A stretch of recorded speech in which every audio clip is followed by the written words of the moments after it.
Yes.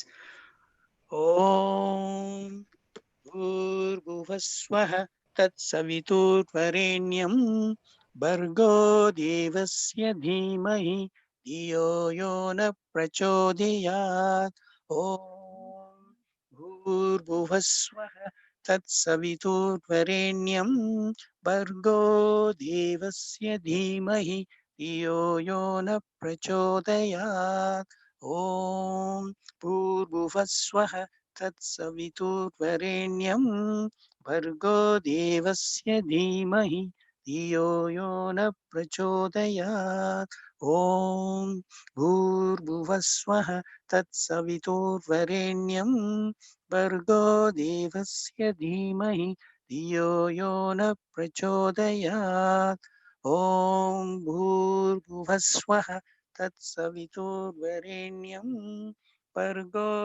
देवस्य धीमहि धियो यो न प्रचोदयात् ॐ भूर्भुवस्वः तत्सवितुर्वरेण्यं भर्गो देवस्य धीमहि धियो यो न प्रचोदयात् ॐ भूर्भुवस्वः तत्सवितुर्वरेण्यं भर्गो देवस्य धीमहि धियो यो न प्रचोदयात् ॐ भूर्भुवस्वः तत्सवितुर्वरेण्यं भर्गो देवस्य धीमहि धियो यो न प्रचोदयात् ॐ भूर्भुवस्वः तत्सवितुर्वरेण्यं भर्गो देवस्य धीमहि धियो यो न प्रचोदयात् ॐ भूर्भुवस्वः तत्सवितुर्वरेण्यं भर्गो देवस्य धीमहि धियो यो न प्रचोदयात् ॐ भूर्भुवस्वः तत्सवितुर्वरेण्यं भर्गो देवस्य धीमहि धियो यो न प्रचोदयात् ॐ भूर्भुवस्वः तत्सवितुर्वरेण्यं भर्गो देवस्य धीमहि धियो यो न प्रचोदयात् ॐ भूर्भुवस्वः तत्सवितुर्वरेण्यं भर्गो देवस्य धीमहि धियो यो न प्रचोदयात् ॐ भूर्भुवस्वः तत्सवितुर्वरेण्यं भर्गो देवस्य धीमहि धियो यो न प्रचोदयात् ॐ भूर्भुवस्वः तत्सवितुर्वरेण्यं भर्गो देवस्य धीमहि धियो यो न प्रचोदयात् ॐ भूर्भुवस्वः तत्सवितुर्वरेण्यं भर्गो देवस्य धीमहि धियो यो न प्रचोदयात् ॐ भूर्भुवस्वः तत्सवितुर्वरेण्यं भर्गो देवस्य धीमहि धियो यो न प्रचोदयात् ॐ भूर्भुवस्वः तत्सवितुर्वरेण्यं भर्गो देवस्य धीमहि धियो यो न प्रचोदयात् ॐ भूर्भुवस्वः तत्सवितुर्वरेण्यं भर्गो देवस्य धीमहि धियो यो न प्रचोदयात् ॐ भूर्भुवस्वः तत्सवितुर्वरेण्यं भर्गो देवस्य धीमहि धियो यो न प्रचोदयात् ॐ भूर्भुवस्वः तत्सवितुर्वरेण्यं भर्गो देवस्य धीमहि धियो यो न प्रचोदयात् ॐ भूर्भुवस्वः तत्सवितुर्वरेण्यं भर्गो देवस्य धीमहि धियो यो न प्रचोदयात् ॐ भूर्भुवस्वः तत्सवितुर्वरेण्यं भर्गो देवस्य धीमहि धियो यो न प्रचोदयात् ॐ भूर्भुवस्वः तत्सवितुर्वरेण्यं भर्गो देवस्य धीमहि धियो यो न प्रचोदयात् ॐ भूर्भुवस्वः भूर्भुवस्वः तत्सवितुर्वरेण्यं भर्गो देवस्य धीमहि धियो यो न प्रचोदयात् ॐ भूर्भुवस्वः तत्सवितुर्वरेण्यं भर्गो देवस्य धीमहि धियो यो न प्रचोदयात् ॐ भूर्भुवस्वः तत्सवितुर्वरेण्यं भर्गो देवस्य धीमहि धियो यो न प्रचोदयात् ॐ Sai Ram. Thank you, Tomislav. Thank you, Manyon. Thank you, Brother Manyon. Yes, thank you. Dear brothers and sisters, thank you very much for participating in morning session for UK, European Union and Russia. This was one amazing morning, and let us keep this feeling throughout the day as we had in our morning dedication. Let us be that light, and let us in this light experience oneness of all of creation. Sai Ram, and now over to our dear brother Julius.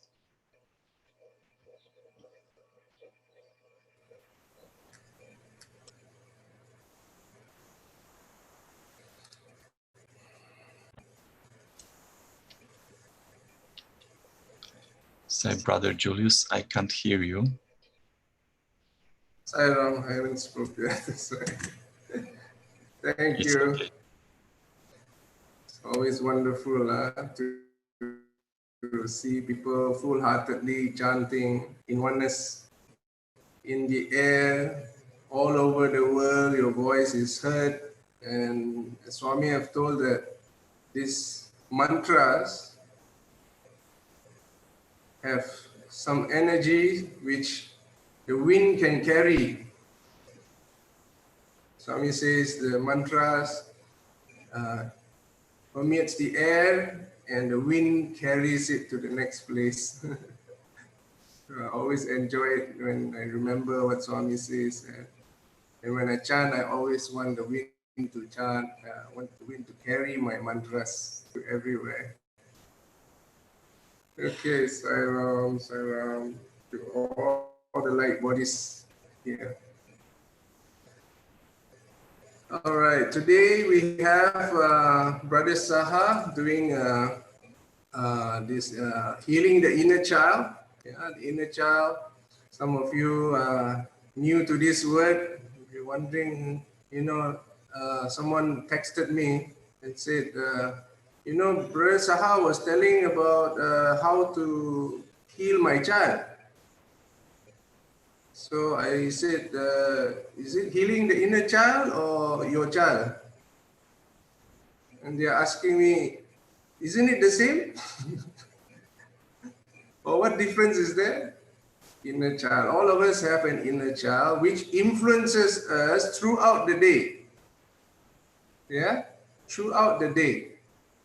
So we are able to, with meditation, with guidance, with awareness, with consciousness, we are able to discover this inner child that has been subconsciously influencing our thoughts, influencing our behavior, influencing our future.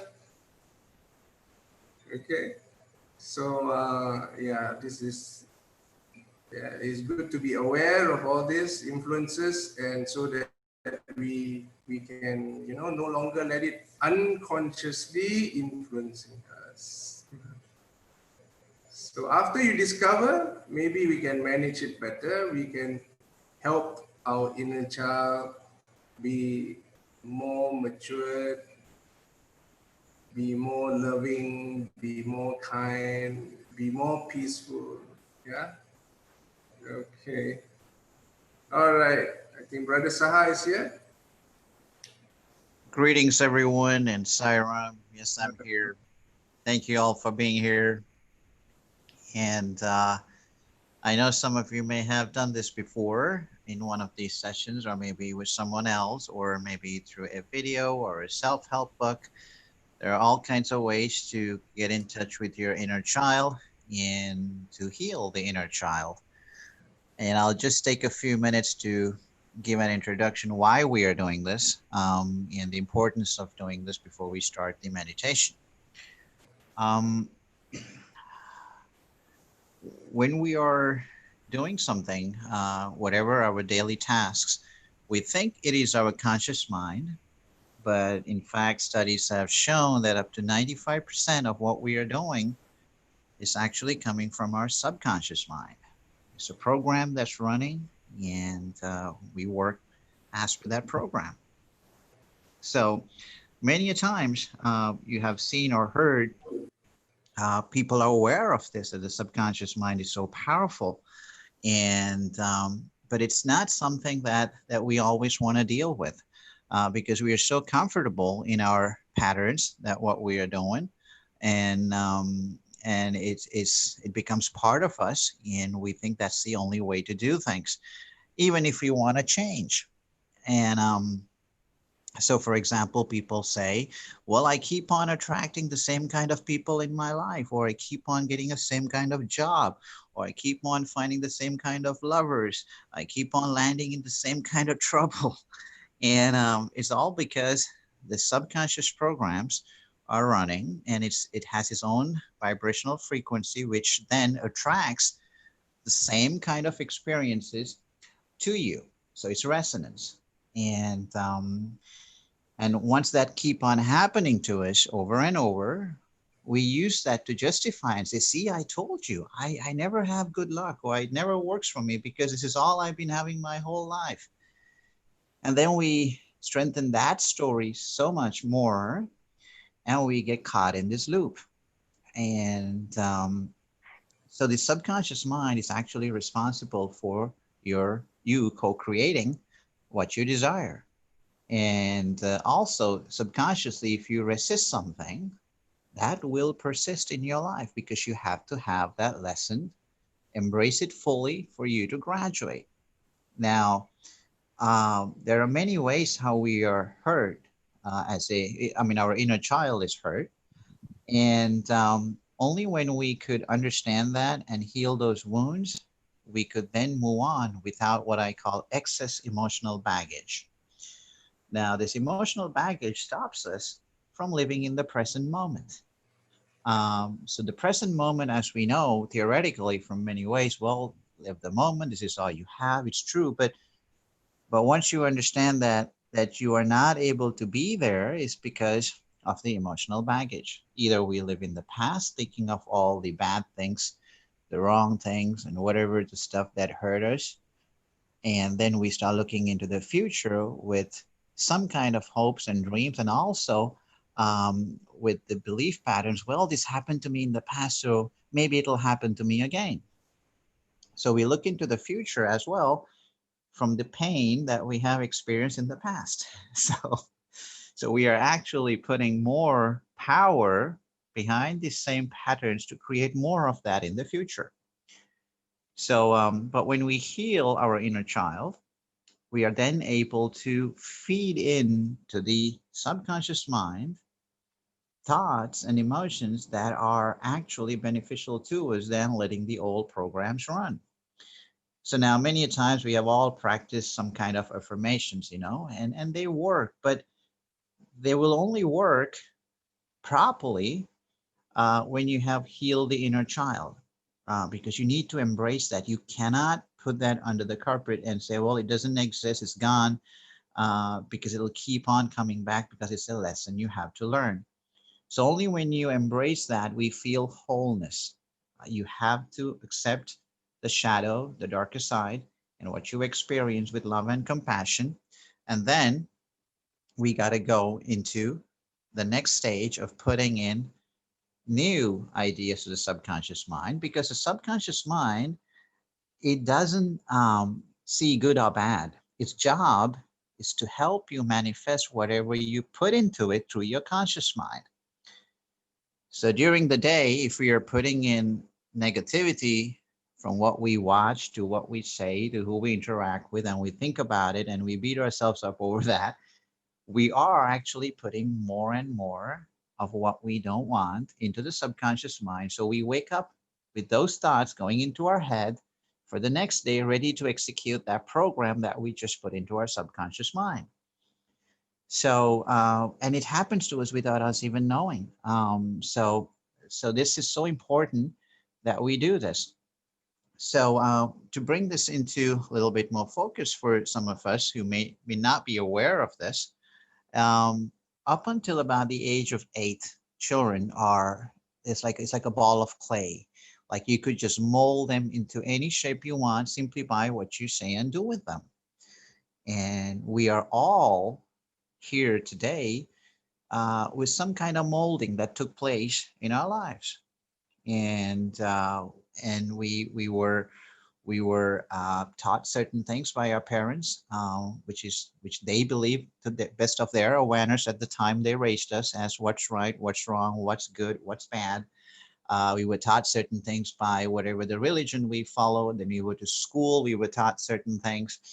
And with these teachings, we start seeing the world through those lenses, and then we pick up our own experiences, which we then put into a box of good, bad, right, wrong.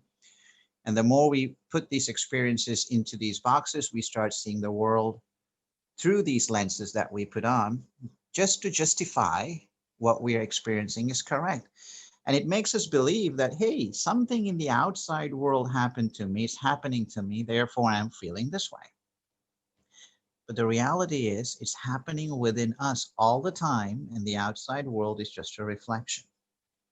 So it happens inside first, and that vibrational frequency brings us experiences to us and say, hey, you need to work on this. And we interpret that from our rational mind and says, yeah, see, I told you, I'm so unlucky. This keeps on happening to me. But only when we change the programming within, the inner child is healed, and we put new programs to our subconscious mind, then we can start attracting things that are good for us and good for everyone else. So it's actually an inside job. It's a very good inside job.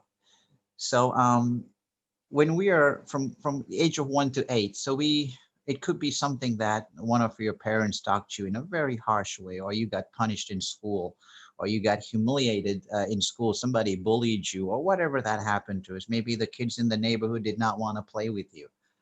Maybe you were not rich enough to be in a certain neighborhood, therefore you had no friends, or the other way around, you were too rich to be in a certain group of people, nobody liked you. Either way, we felt things that made us feel sad, anxious, guilty, sometimes even resentful, and we internalize these emotions, and we somehow just shove them away. Now, everything first happens at the thought level, and if we entertain these thoughts and we don't really see them for what they are, and we don't deal with them properly, it starts working in our body until they become strong emotions. And these emotions, then, if we don't resolve them, they start getting physical with us and we start getting sick. People have all kinds of tumors, cancers, all kinds of other problems with their hormones, and even arthritis, to backaches, the whole list. And this is not because they ate something wrong, or it's not based out of trauma, they had an accident. Sometimes people suffer from this for years, and whatever the medicine they take will not work because it'll only mask the symptoms, but the root cause is still there. It's because you haven't made peace with the stagnant toxic energy, which was never fully embraced and then transmuted. So when we carry these hidden under the rug, when we encounter another situation or a person that mirrors that to us, we get triggered and it comes up again, and we don't even know at times why we behave a certain way. And sometimes we are shocked ourselves. What took a hold of me? Why did I say that? When you're shocked, that's because the old programming is running the show. So today, what we are going to do is to go back and to really meet that inner child within you who's waiting to meet you for so long, just to make peace and just to say, look, things are okay, and we got to move on forward, and to understand all the emotions that you experience, to embrace it fully, and then put in new high vibrations so you could co-create what you desire. So it's very important in the spiritual path, and it'll improve all our relationships. You will have more compassion for yourself and for others. And I always tell in my talks is that the first thing is you got to be kind to yourself.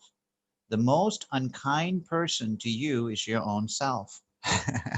I know we all like to blame someone else out there, saying they are so unkind to me and they never love me, they don't see me, they don't appreciate me. But actually, it's ourselves that are so unkind to us, do not appreciate ourselves, and don't love ourselves. We are the ones who look back at our lives and say, oh, you should have done that. Oh, you shouldn't have done that. You know, if you only did this, your life would be so different. Or if you only did that, this wouldn't have happened to you. And we sit there and 5 years after, 10 years, sometimes people 50 years after, they're looking back and say, oh, I should have, oh, I shouldn't have. Now, that's a sign of being unkind to yourself. Because when you are unkind to yourself, you cannot forgive yourself. And when you cannot forgive yourself, you cannot fully love yourself. Now, if you cannot fully love yourself, it's very difficult to love somebody else who's also acting from that same selection of pain and sadness that's making them behave a certain way. So only when you're kind to yourself, you could forgive yourself, and then you could love yourself. And when you could fully love yourself, you could see that everybody else who's in your life who you think has, a real problem, you see, wow, they are also only acting from this because of their own pain. So loving others unconditionally is first step is to love yourself unconditionally. So to love yourself unconditionally, we have to remove some of the conditioning that we have already put into our system. So that's what we are going to do today. We are going to go back and we'll ground ourselves, and we'll start meeting the inner child, and we'll work with them. And what I want you to do is, some of these experiences could be so painful, even if it is 10 years, and we comfortably say, oh yeah, I couldn't care anymore, I'm done with that, I'm through with that, it doesn't even come to my mind. And if you say something like this about one of your experiences, that means you still have to deal with it. This is our own way of finding that comfort zone, say I'm done with it, but it's not. So today we're gonna go with a powerful vacuum cleaner and start cleaning all this dust. It'll hit you in the face, but doesn't mean we're gonna run away. We're gonna come back with a mask. Well, nowadays masks are quite popular. We put one of those on with a vacuum cleaner and we clean it all up. So that's what we're gonna do. So it will get a little emotional. It's completely fine. Your mics are muted. People cry during these sessions, and it's beautiful. Let that go. Crying is a great release. Men out here, I wish that you could all cry, because right now the Divine Mother is in her full power, and she's helping you to embrace that side of you. You were told as a child not to cry. Don't be a mother's boy. Boys don't cry. Well, that has caused a lot of problem to us. So now it's time to cry. Now it's time to release all that. And by doing so, you could be a better version of yourself. And same for women. Some women don't want to cry, which is naturally there for them as well. So just, I encourage you to, if you start crying during the process, do that. Even after, I've had people saying for 2 days, time to time, they cry, which is fine. It's a release. There's nothing wrong with it. All this stuff that's been hanging on to at a cellular level in your body has to go away. So allow that to happen, embrace it fully, and be present and honor what you're feeling. At the end, it's like going to the bathroom. It's like when you have a bad stomach, you don't want to throw up, but once you do that number of times if needed, you feel such relief. There's kind of like a purging of all these emotions that we have trapped. So first thing I want you all to do is take a minute or two just to kind of rotate your arms and stretch your legs and get your blood flowing in your body. And this is not a meditation. I would ask you to lie down, because there is high probability of you going into sleep, which we do not want in this session, because I need you to be present and to fully embrace what you're experiencing. And so I would suggest that you sit in a comfortable chair, or if you want to sit in your meditation pose, it's fine, but it does not require you to keep your spine straight and breathe a certain way. None of that is needed for this meditation.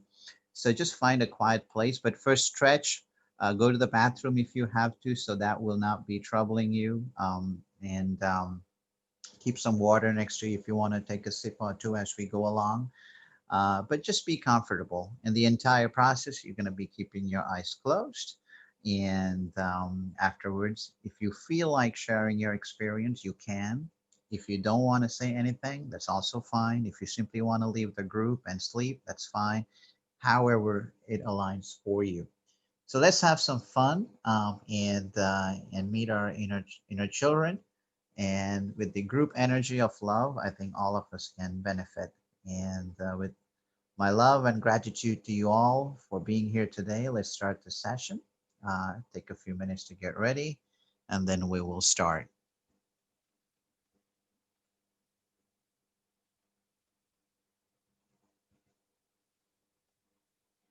And Brother Julius, it'll be helpful if you could lock the meeting room after we start, so it will not disturb during our session. Is it possible for you to do that?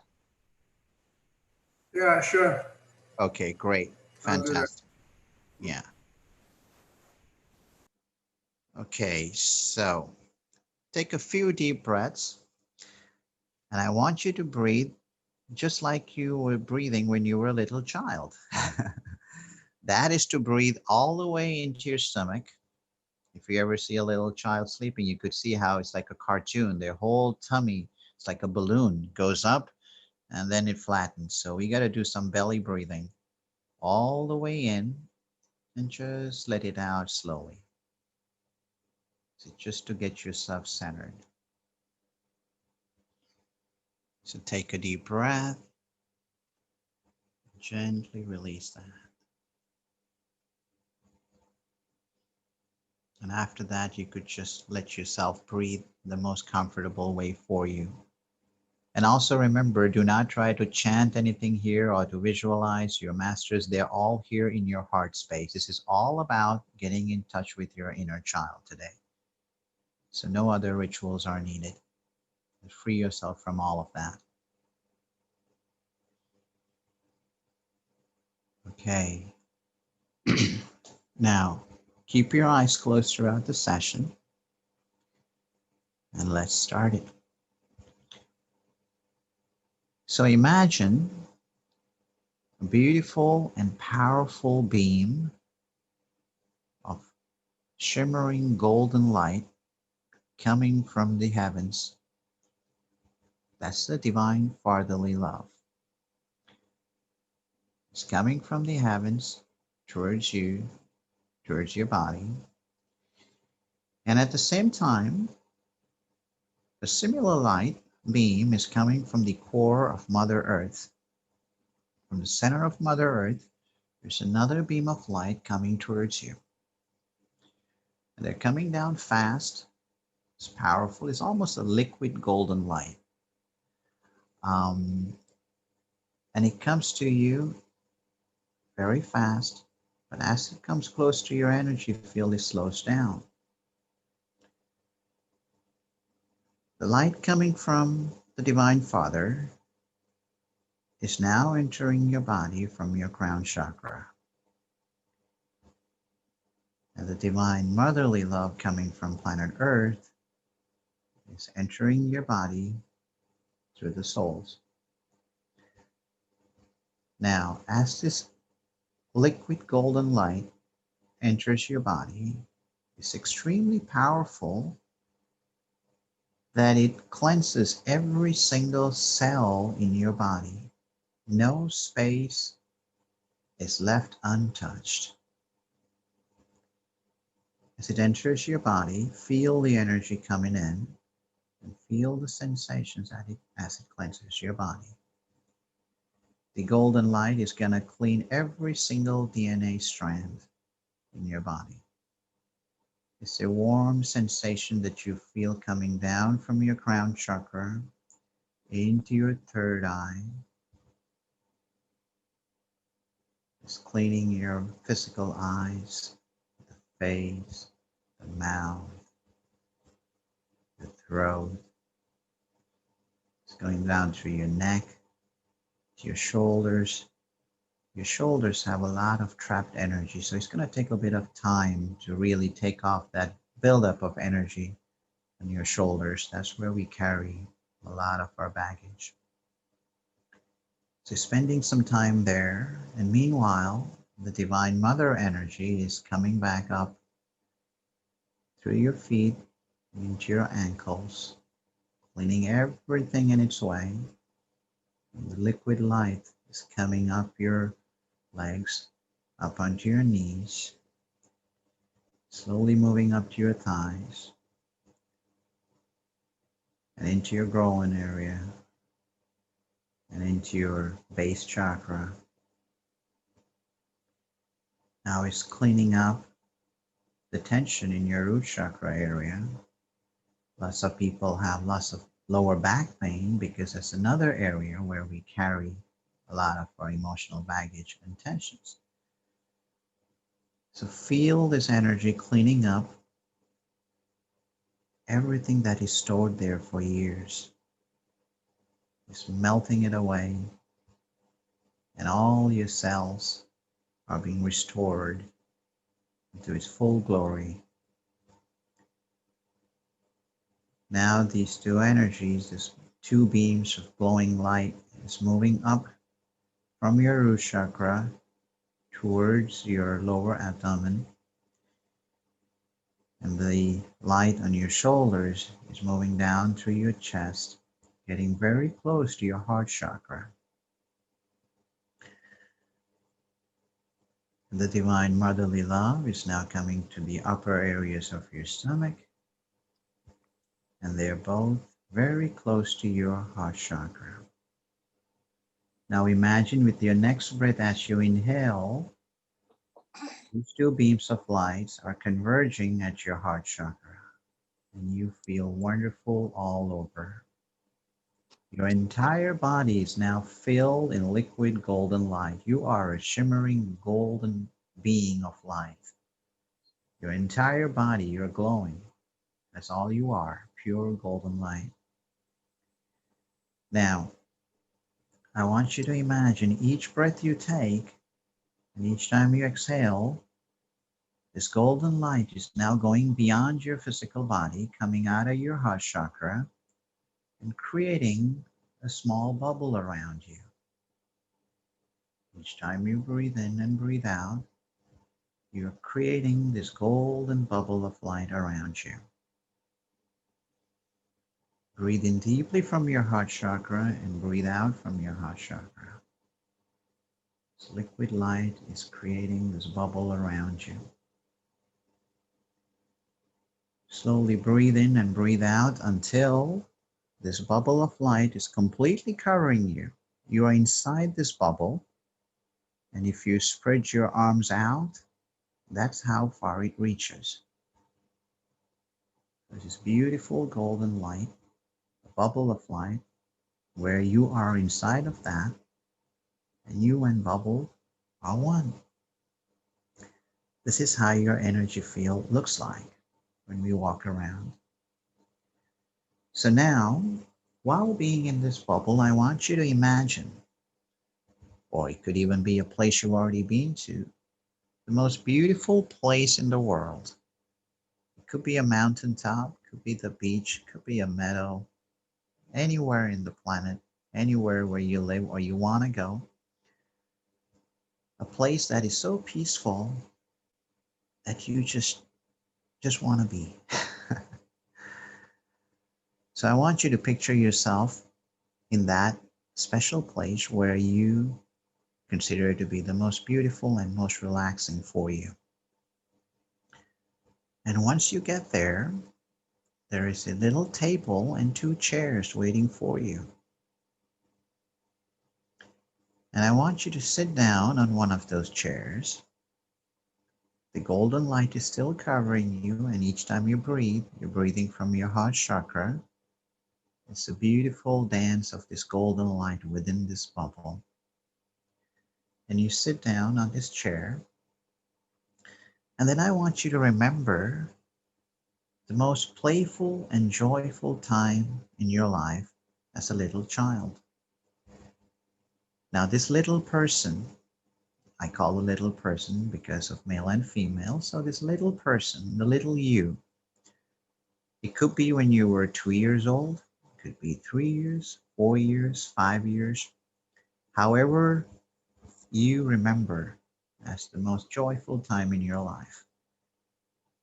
Now, after remembering that, I want you to invite this little person to sit in front of you in the other chair.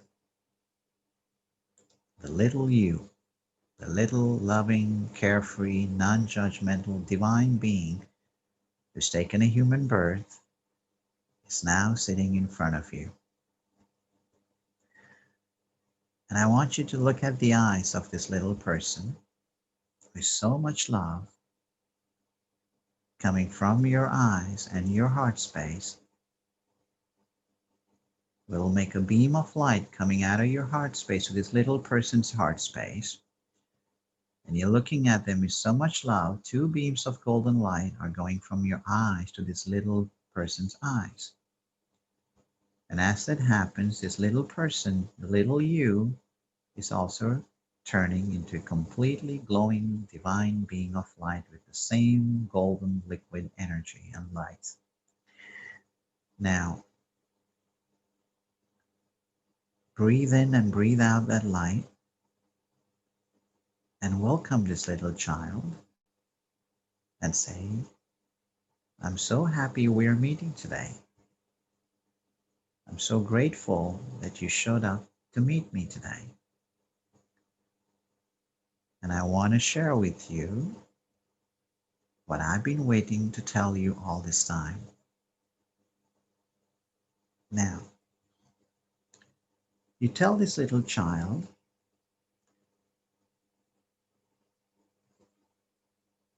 I'm sorry. Please forgive me. I forgive you. I appreciate you. I love you. And I bless you with pure divine light.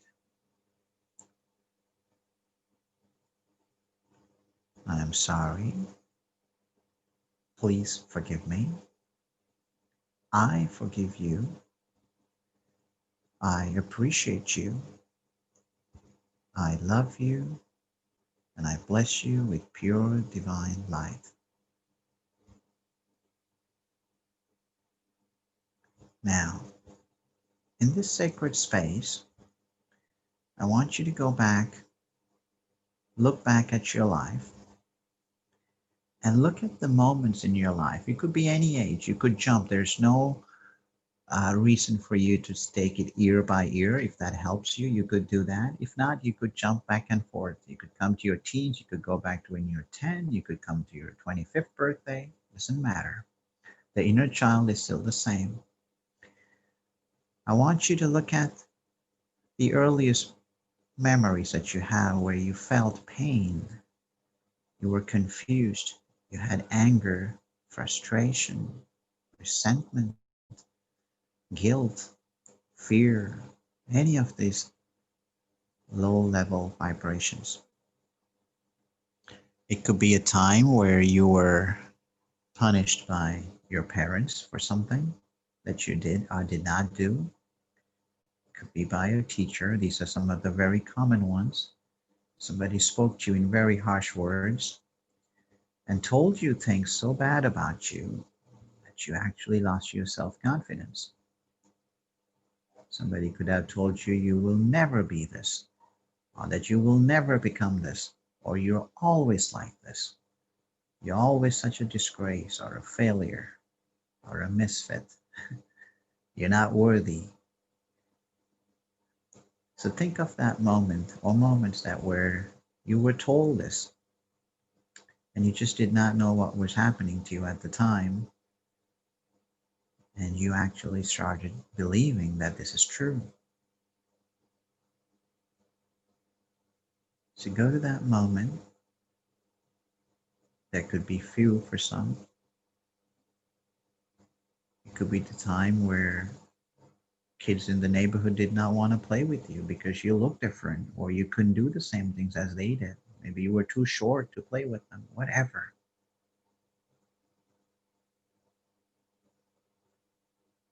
Something that kept you separate from the rest of the people. Now look in the eyes of this little person, of the little you who experienced that, and say, I'm so sorry that I caused you this pain. Please forgive me for making you feel bad. Also, please forgive me for acting from that level of awareness. I did not know any better.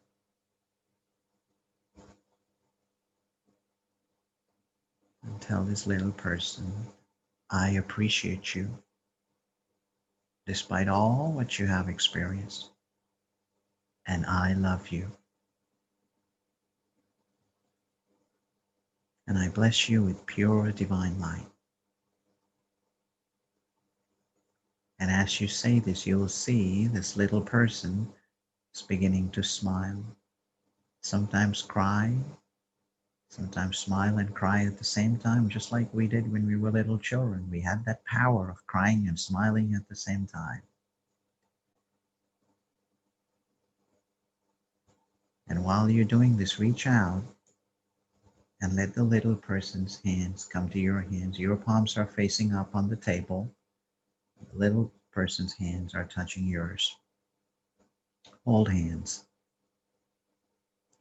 Now, I want you to see yourself slightly older than this and go up to another time and a place where you have some hurt and pain that you still think about. Remember, it left such a big scar in your life. And you always think about it. Why? Why me? Why did he or she had to do this to me? Was I a bad kid? So go back to that time, whatever that is, where you felt not worthy or you felt condemned by someone. Now look into this little person's eyes and say, I am so sorry that I caused you this pain. Please forgive me, and I forgive you. And I appreciate you so much despite you having this experience. And I love you. And I bless you with pure divine light. And as you say this, feel the golden light breathing in and out into this little person. And once again, they will smile or cry or do both. You may grip each other's hands a little tighter as you say this. It's fine. Feel the love. Feel the release as you say this.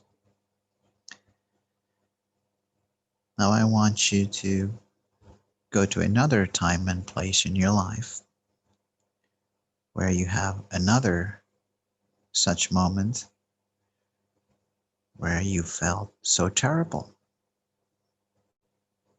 that you felt unloved, you felt uncared for, unappreciated, unworthy.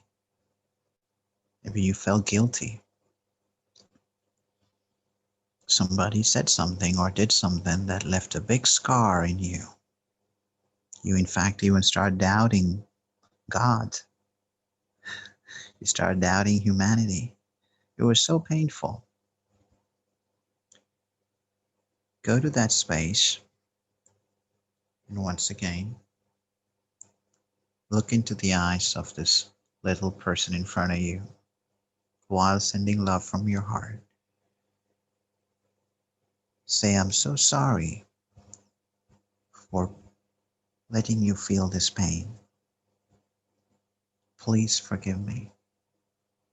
I forgive you. I appreciate you despite this experience you had. I love you,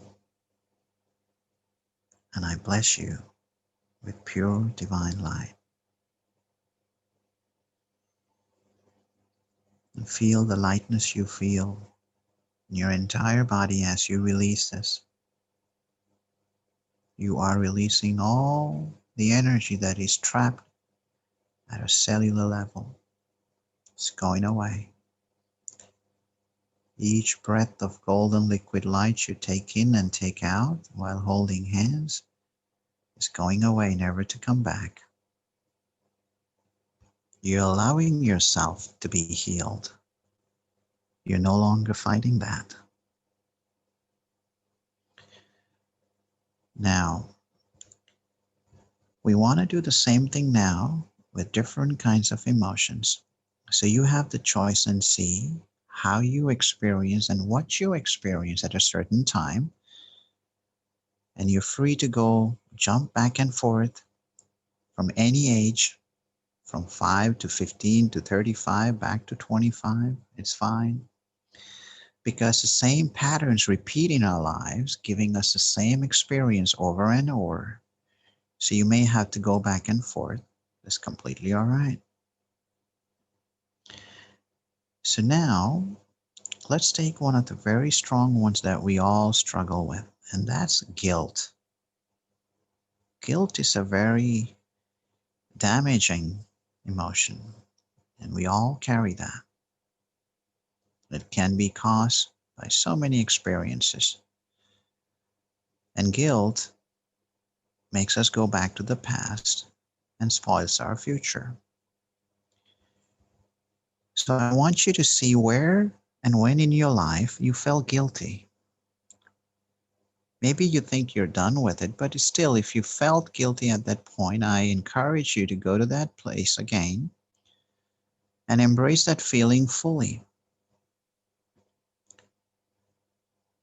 Maybe somebody made you feel guilty with their words, saying that you did not do something that you were supposed to do, and that you were such a disgrace. Or maybe you were not enough. Maybe you were not fit enough to be in a certain family, or maybe you were an embarrassment from what you did, and you had everything to do this right, but you didn't. Maybe they're still talking about that each time you talk about how you failed in something. So go back to the moments in your life where you felt guilty. Maybe you're still carrying that feeling. Something you said or did not say. Something you did or did not do. And I want you to feel that entire emotion in its wholeness, the guilt, the same way you felt it back then. That crushing pain. Fearlessly feel that, but as you feel it, the golden light within you is going to transmute it.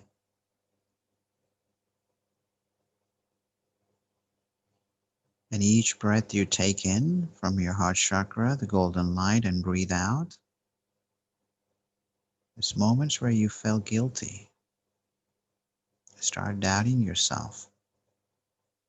It's going to go away.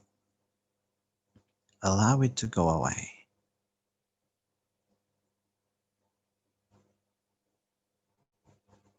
You're breathing in lightness, and you're going to feel light because you are releasing it. Take a moment to see where you felt guilty. Let it out of your system.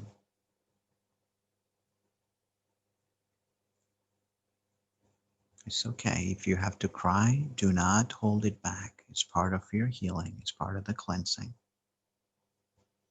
If your body tenses up a bit, it's okay. As you embrace a feeling, you might feel that. But then allow the golden light to relax you so that you release it.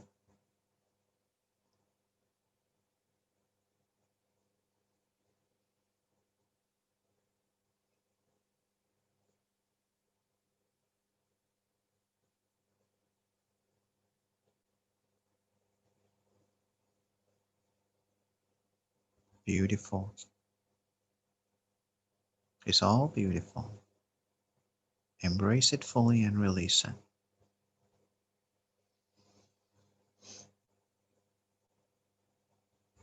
And now, tell that little person, this little person may now change into any age as you want. It could be 25 years, could be still 5. It can go back and forth because you may have experienced guilt in different times of your life. It's okay if it changes. But whoever's in front of you, whatever the age of this inner child, I want you to hold hands again and say with all your love in your heart as you breathe in and breathe out love, looking into the eyes, I am so sorry that I made you feel guilty. Please forgive me. I forgive you. And I appreciate you despite the guilt you felt. I love you and I bless you with pure divine light.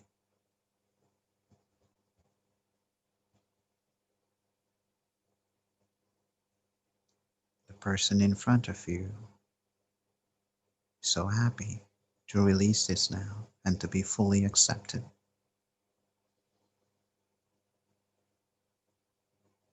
Now, let's take another emotion that we struggle with is we feel at times that we are such failures in life, that we have somehow failed in things that were expected of us by ourselves, by our parents, by our friends, business partners, and society at large.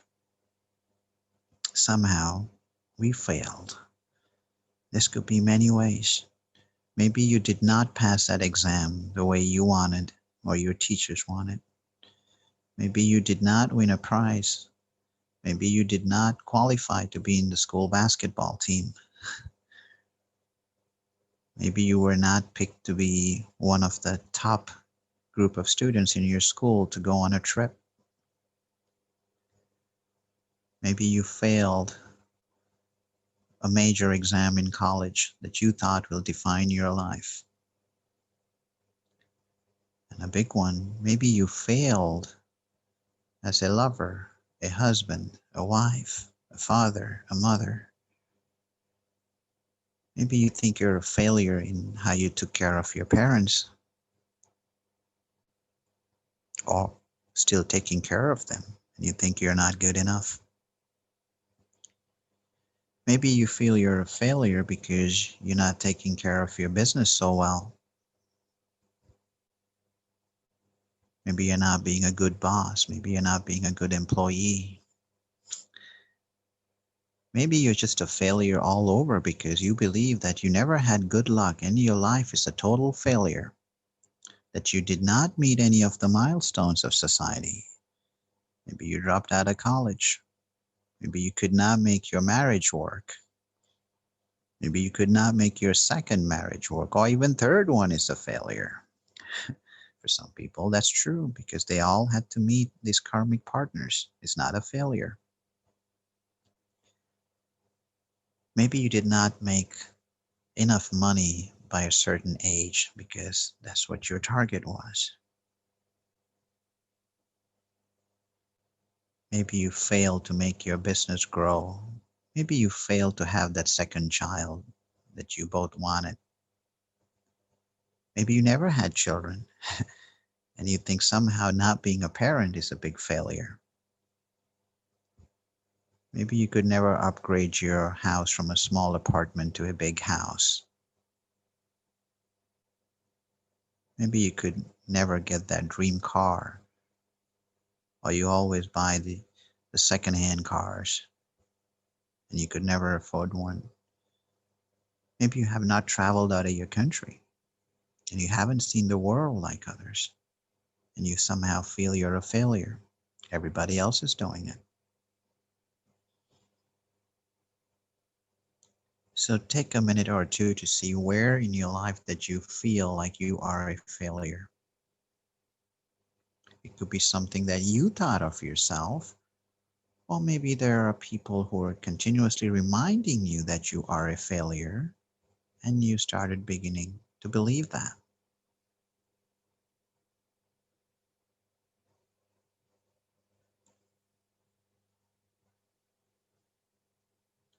Maybe there are parents out here who are thinking that they somehow failed to make their children's lives better.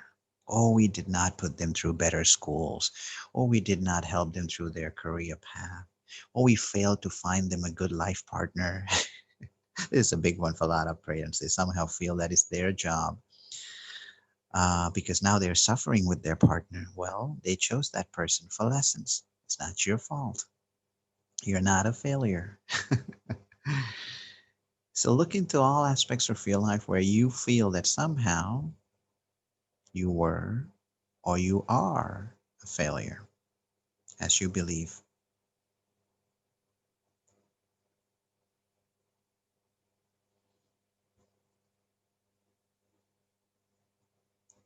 And understand that all those experiences are what you created for this lifetime for your soul to stay on track and to carry out its mission. It's not a mistake, it's just an experience. Now, go through these where you felt that you were a failure, or even if you're feeling right now, whatever the situation that makes you feel that way. Now look into this person in front of you.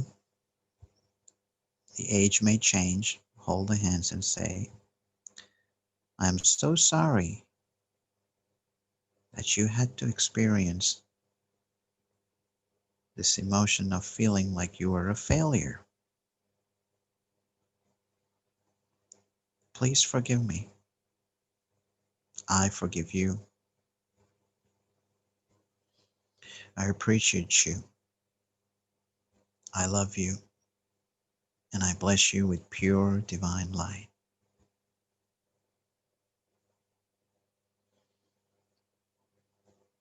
If you feel tears coming down your eyes, please encourage that. No one can hear you cry. All mics are muted. If you have to cry out loud, please do so. Do not hold it back. A way of releasing that. Just allow it to flow out of you.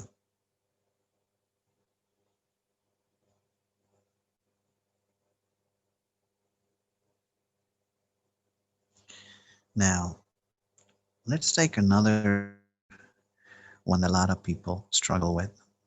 Shame.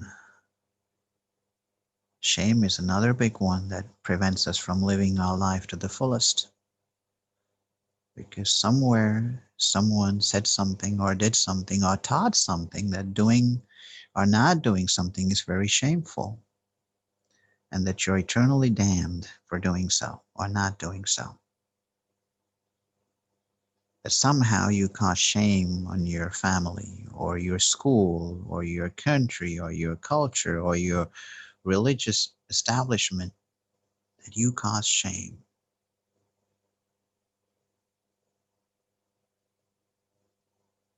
Just think of the moments in your life where you were made to feel shameful.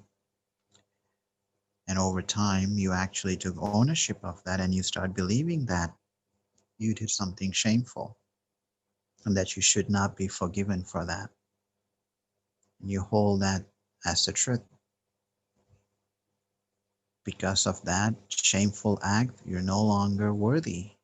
You don't deserve love. These are some of the ways we start thinking because of shame.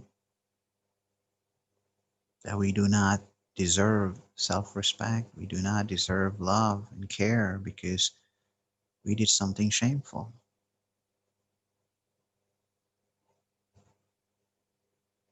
So think of the moments in your life where you have done something shameful as defined by you or somebody else or by your society or your culture or whatever it is.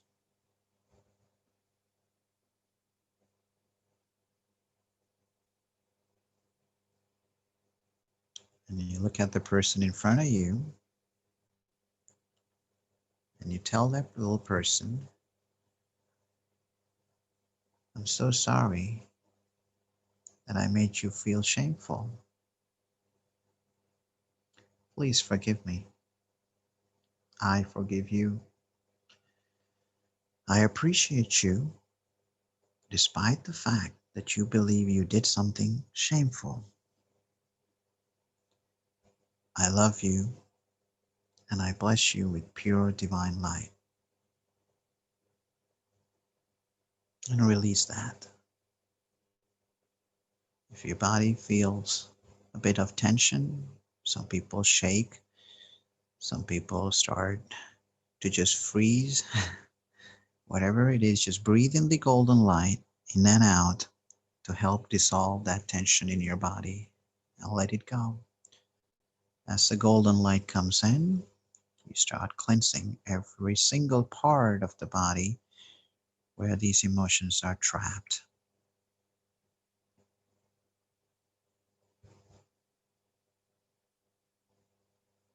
Now, let's look into anger. Moments where you feel so angry that you don't even realize what you said and what you did. Maybe you are different now. Maybe you're not. Maybe still time to time you get so angry that it leaves you really confused why you are feeling such anger. And most importantly, why are you feeling such anger towards yourself? Why am I angry with myself?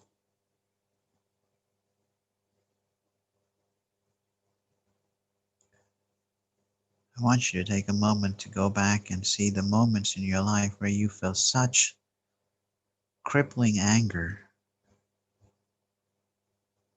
that you probably started shaking or could not even speak, could not even breathe. It took you to a state of rage.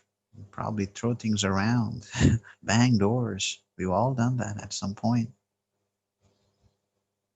Go back to those moments where you felt such rage, extreme anger, and feel that completely, exactly the way you felt it. But this time, as you feel it, the golden liquid light that you breathe in and breathe out is putting out that fire.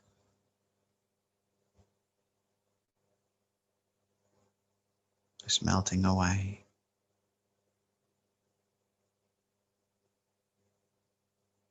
And you are feeling relief as the golden light transmutes that anger.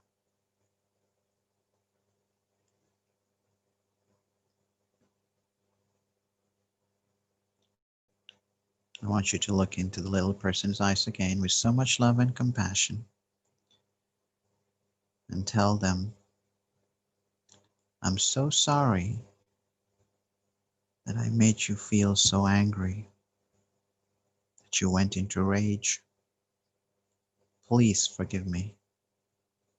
I forgive you. I appreciate you despite the anger you showed. I love you and I bless you with pure divine light. Cry it out. This little person will also probably cry, but so happy that you're accepting it fully and that it's okay now.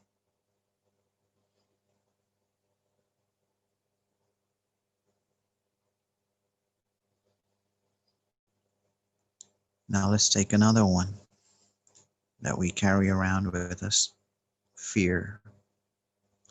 In fact, fear is the root cause of most of these lower level emotions. But let's take up fear. This is a big one for a lot of people, as fear prevents us from being our true selves.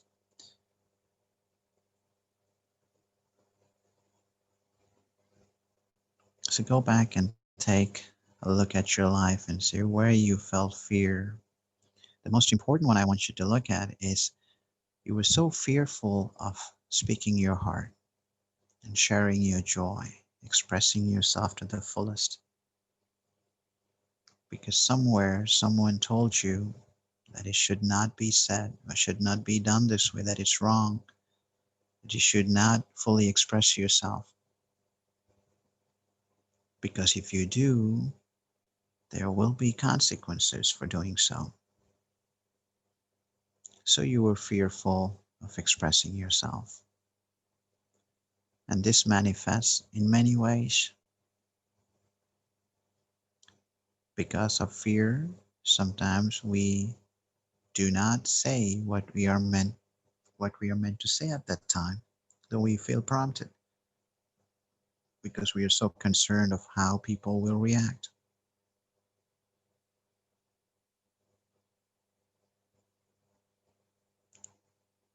So think of those moments where you did not allow yourself to be fully expressed because you were fearful. You knew in your heart that this is the right thing, but fear kept you from saying it because you were taught that it's wrong.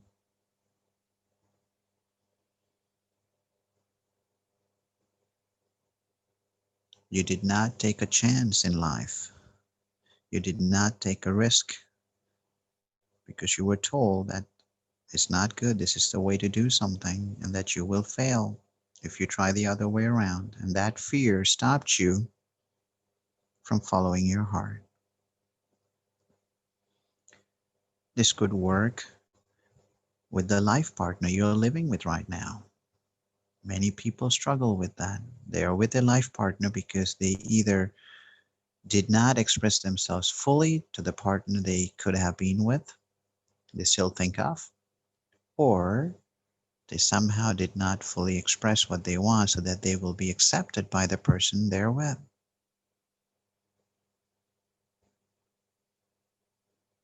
Maybe you did not express yourself at that meeting with your boss, and your entire career changed because of that. Fear has locked you in certain experiences.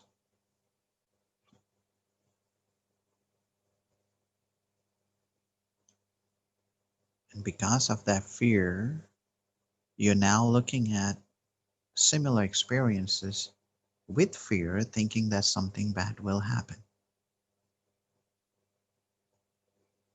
So look at the moments where fear prevented you from doing or saying things, even though when you felt right in your heart.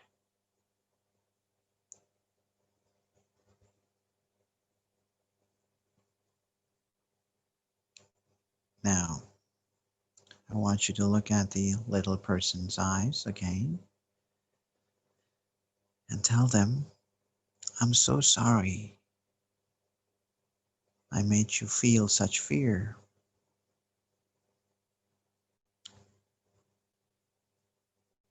Please forgive me.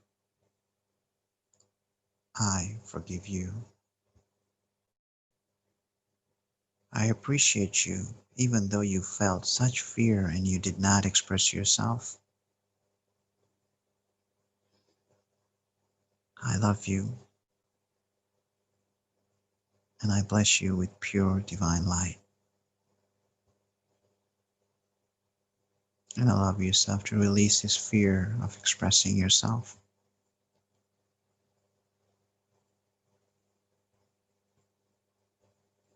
Take a moment to do this. It's very important.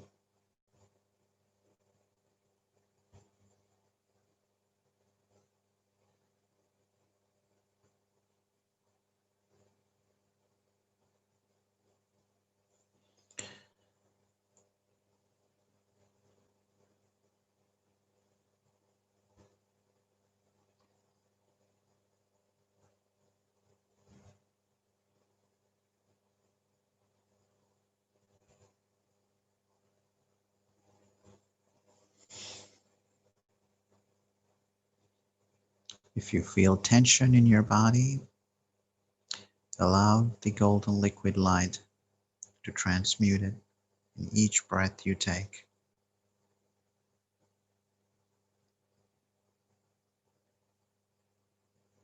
Now, Let's take another emotion that weighs us down a lot. Resentment.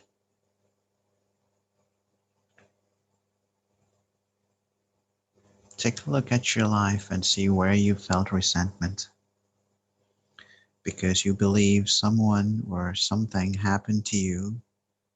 It was so bad, so wrong that you did not deserve that. And it was such great injustice that you faced. The entire world was conspiring to make you feel bad. That you feel so resentful towards an experience or a person, that they somehow did something so terrible that you are paying for it your entire life.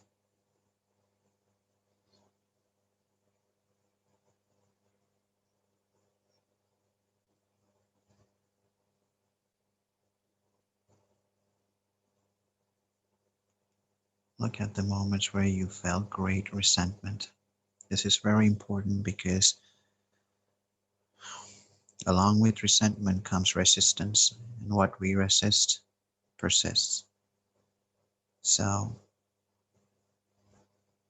if you have experiences that you strongly feel that was so wrong and so bad that you hate it now,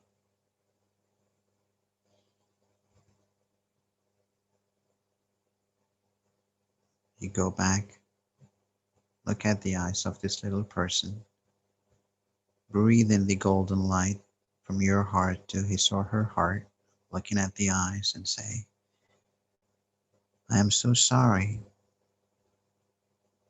I made you feel such resentment.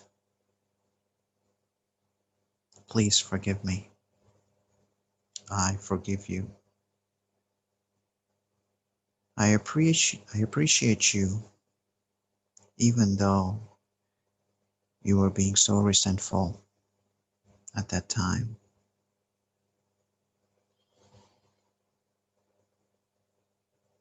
I love you and I bless you with pure divine light.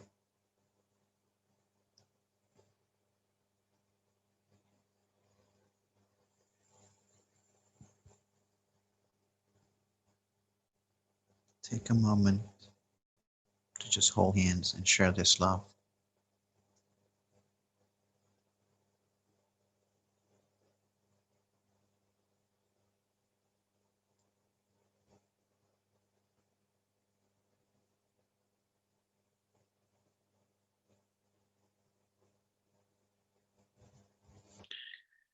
Now let's take another one. Jealousy. All the moments we felt jealous in our life because we believe that we deserve something better and someone else is enjoying something that they do not deserve. In our minds and our eyes, they're not worthy of what they're experiencing, but we are. And feeling jealous about what they are enjoying because we start to compare ourselves. And comparison makes us feel not enough. Because when we are jealous of someone else, we attract the same towards us of the negative vibrations. We create more distance from what we also deserve to enjoy. Jealousy cripples us in that path. So find the moments where you felt jealous of someone and you actually even wish them bad because you thought that they don't deserve that. And you start even questioning the divine will. Start even complaining to God at times. Why are they getting it and not me? So I want you to look at the times in your life where you felt jealous. That you did not really stop at that. You probably even wished them bad. Because you felt you are not enough.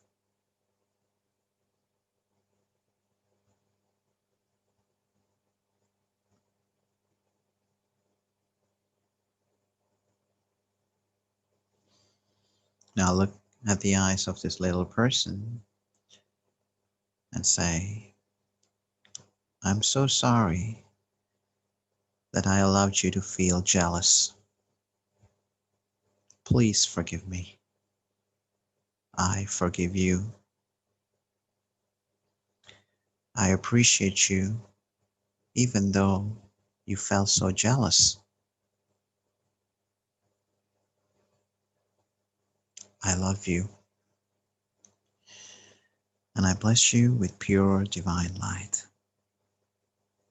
And let go of that crippling feeling of jealousy that stops us from enjoying our own true abundance. Allow it to leave from every cell in your body. If you feel any tension, understand that from now on is gone. In fact, from now on, you will be blessing everyone for abundance, for what they are experiencing in their path.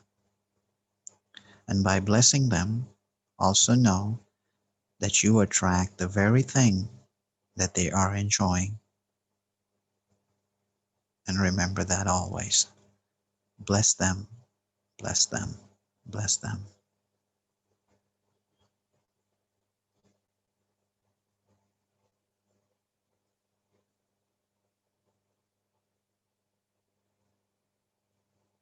Now, I want you to take a moment to understand all the characters in your life so far.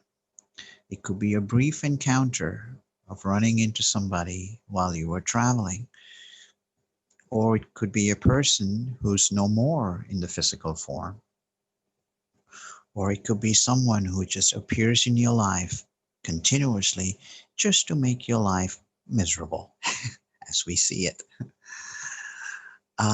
We all have people like that in our life, and we consider them to be a pain. And so I want you to bring your list of characters, the ones that trigger you.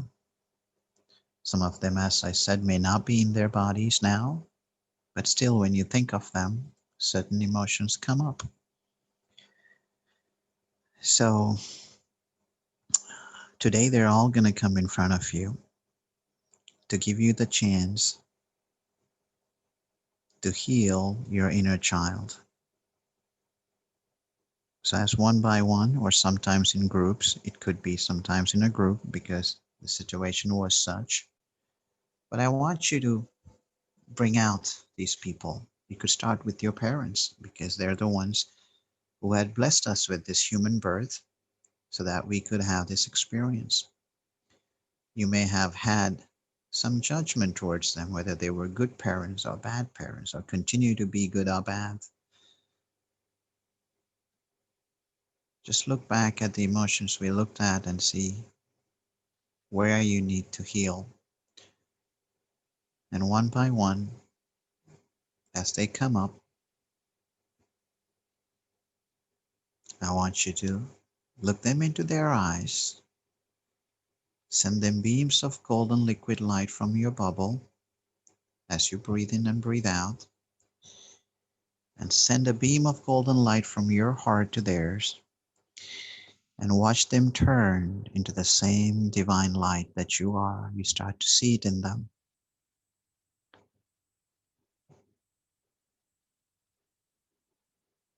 And if you feel like, reach out and tell them that you are so sorry that you made them feel a certain way. Whatever the emotion you want to say, you could say it yourself to them. It could be a series of emotions you felt too. It's always related. Tell them you're sorry for making them feel that way. Tell them, please forgive me. and I forgive you. What you said or did was not ideal at the time, but I'm now letting it go so we could both expand in love. I appreciate you for the role you have played in my life, and I bless you with pure divine light.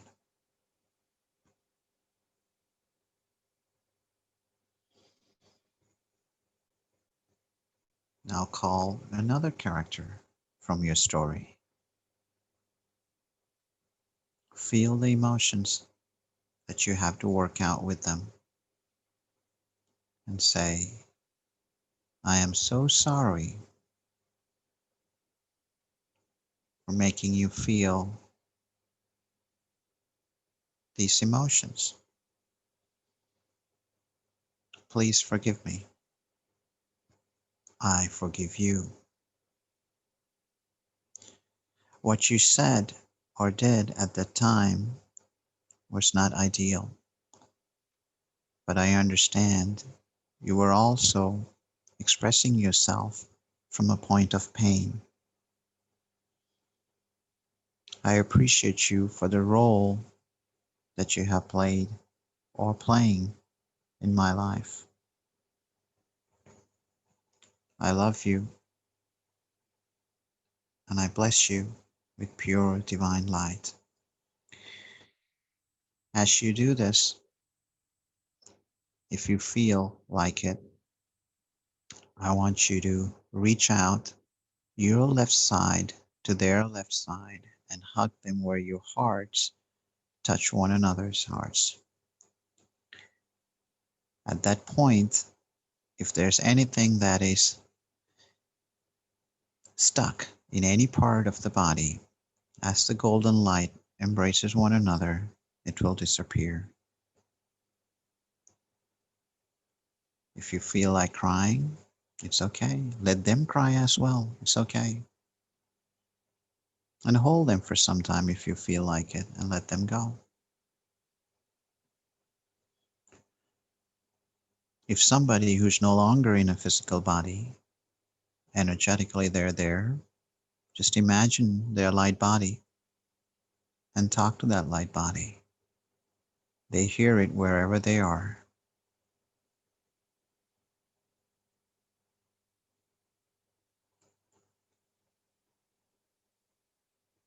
Take a few moments now to bring in these characters from your play. It's all a big play. We're all playing our roles.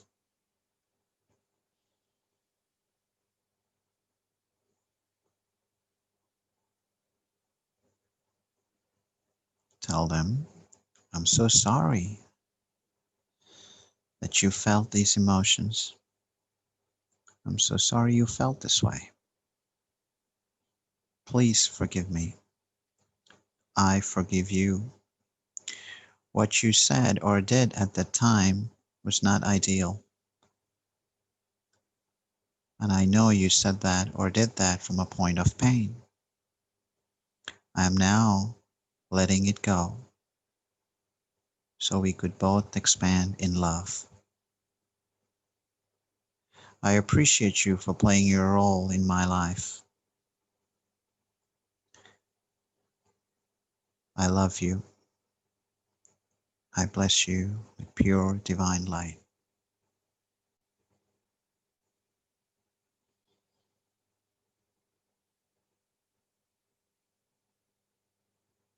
Take some time. You may need a little longer with some people than with others. It's all right.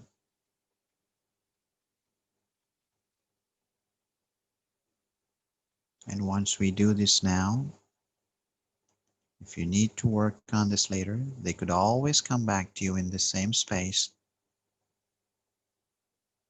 and resolve whatever that they need to.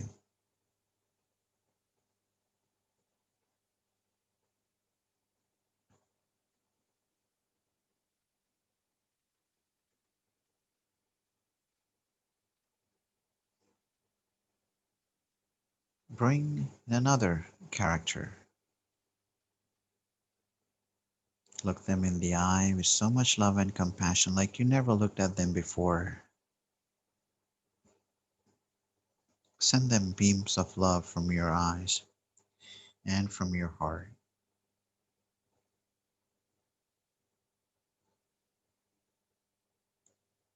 And tell them, I'm sorry I made you feel this way, that you had to experience these emotions.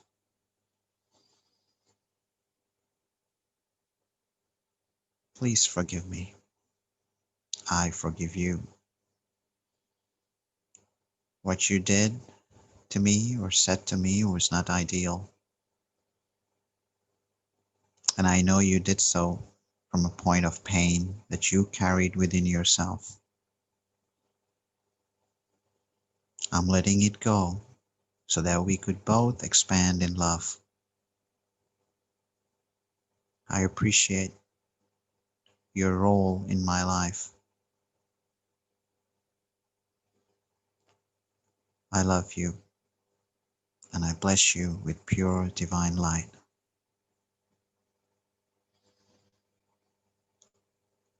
Take a few minutes to do that.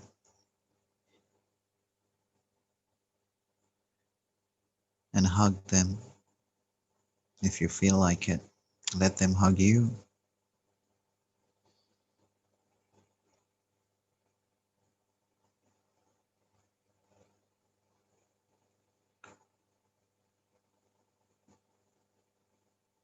Also, we have souls coming into our lives as pets. Could be the dogs, the cats, the parrot, a goldfish. If you have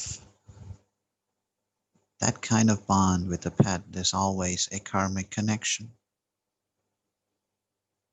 If you could not be there for the last days of a pet, or you could not do enough to make them feel comfortable, or they just had a sudden death and you were crushed, I want you to now ask them to come in front of you, just the way you remember, and look them into their eyes. Send beams of love from your eyes and from your heart and tell them, I'm so sorry that I could not be there for you the way I wanted to. Please forgive me. I forgive you. I'm so grateful for the role that you played in my life. I love you. I wish you well in your path of expansion. I bless you with pure divine light. Hug them, play with them, talk to them the way you used to, and let them have that joy and release them to go towards light and for their soul progression.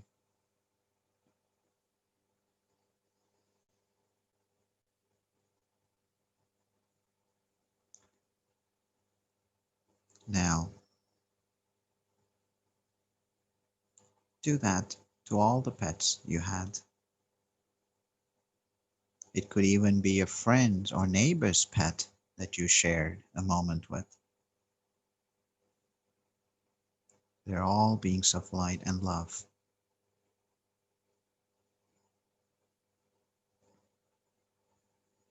Now take a moment to look back at that beautiful inner child who's so alive in you. Stand up, and this person may now be the same physical age as you, or maybe still small, doesn't matter. However it chooses to be in front of you right now, it's fine. I want you to look into the eyes, send beams of love from your heart, and say, I am so grateful that we got to meet today. Thank you so much for showing up. I'm so sorry that it took us this long to meet. Please forgive me. I appreciate you in your totality. I love you unconditionally. And I bless you with pure divine light. And as you look at your own self,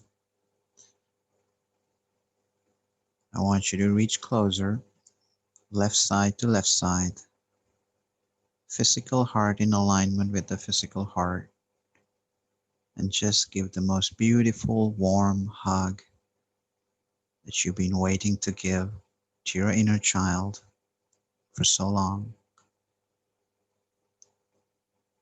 Now, the lighter, healed, happy, joyful, optimistic, courageous, divine being of light is now fully integrating into your body with the hug.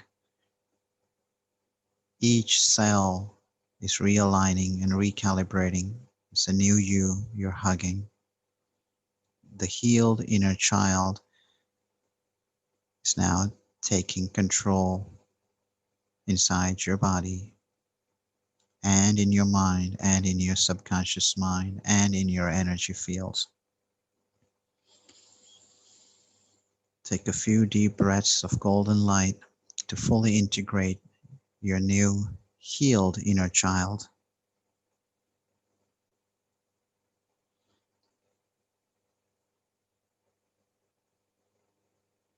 And from now on, as you experience life, all experiences, you're going to be the eternal witness and see every experience as an expression of love. And in that, you will find great joy and balance to live your life to the fullest. Now take a little moment to let the inner child fully integrate. And when you are ready, you could rub your hands together and put them over your eyes. Or if you have any other technique, that's also fine. Slowly open your eyes and be fully present in this moment, right now, wherever you are in your physical body. Feel fully present in your physical body now.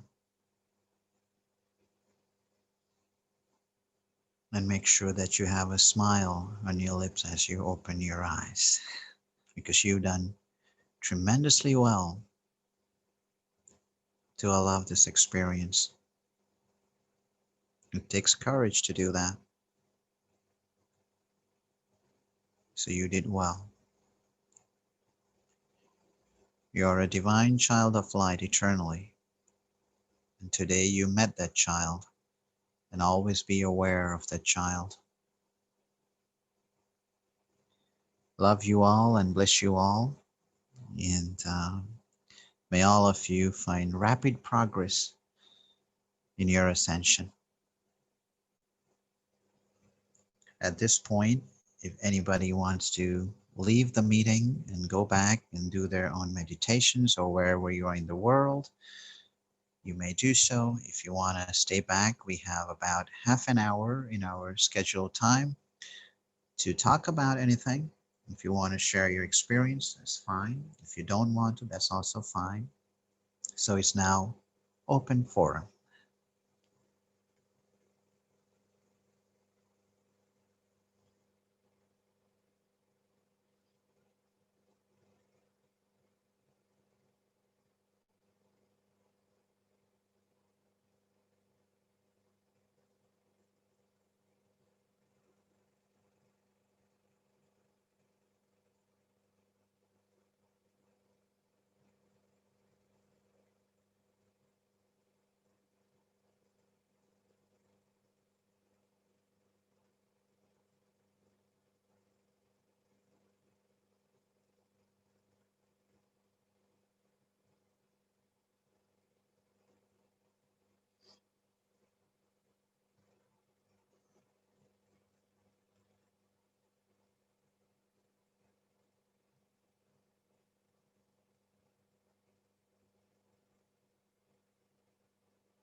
Saram, brother. Saram, bro. Thank you for that beautiful experience. It was really lovely. It was lovely going back and feeling and bringing to the forefront past memories, past experiences, and healing them. There were some areas where I felt I need to spend a bit longer there, like anger, a bit of impatience and anger. And I thought, well, okay, I'll listen to this recording again and hopefully I can do that again. And as necessary, a lot of it's been healed. But I think there are other instances which I think it'll be helpful to me anyway, personally, to go back and maybe just focus on some of the areas again as well. Because I think anger, and for me, anger and impatience has been a big thing. And maybe I could spend a bit more time reflecting in those areas. Now, what was I going to say? I've forgotten now.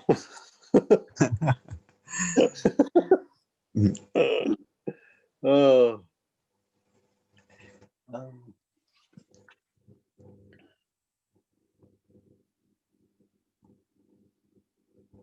Okay, I'll speak again when it comes back.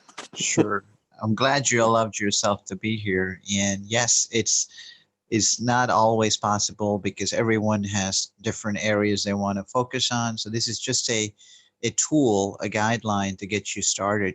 But once you know how it feels, what we did, you could always repeat this. And you could always bring back those characters in your play and work on.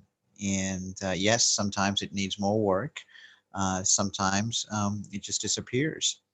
But either way, it's great that you allowed yourself to be here, because it's not easy to look back in at your own life, because that's something why we are here, because we haven't done that. It has caused so much problem now. So it takes some courage to it's bad, so you don't want to open the door, kind of thing. But you did it. So it's great that you took that step, and that itself is the beginning of your healing, to fully embrace everything that you have experienced, and instead of seeing it as from the lack limitation that it was present before, to see it as, wow, it's love and abundance, and we change our perspectives, and that's what causes the healing. So well done for being here. Yes, no, thank you. Thank you. It's absolutely a wonderful session. It's slowly coming back to me now. I wanted to say, so I didn't have that many issues from childhood. I think I had a relatively free life. I was a third born, and as a third born, I felt, well, he can sort of grow up on his own. He's fine. And I was never given as much attention, perhaps, as the first and maybe even the second. And I was just sort of left to my own devices, which is not a bad thing, actually. It's a very good thing, because I was left to be free, to express myself and to grow up in whatever way Swami ordained, and to be whatever I want to be, and to develop in whatever area I want to develop. And reflecting on that, we have one child, and all our attention goes on him. And sometimes I feel that we are almost over attending and being over attentive, and not allowing him to, overbearing is the word, and not allowing him to blossom in the way that that maybe he's meant to blossom. I know we exchanged a few messages on this, and how to bring up children these days. Maybe it'll be different if we had 2 or 3 kids, and we wouldn't have that much time to be so over attentive on one particular child. But I think a lot of my areas of healing, a lot of stuff has come up in the first 10, 11 years since Yedrin was born, and just dealing with him and the changes that he's going through now as he's almost going to be a teenager in 1 or 2 years' time. and that assertiveness is coming up, and how to deal with it, and the anger and the frustration and the impatience, and you know, we've spoken briefly about other areas like homework and stuff like that before. So I suppose any sort of sharings or tips that you could give in that area might be helpful. Although I don't want to take away time that others might want to share as well. Oh, and Shilpa wants to speak. Saram. Saira. Thank you. I think I really needed this inner child healing because as Vikash was the third born, I was the firstborn. And had lots of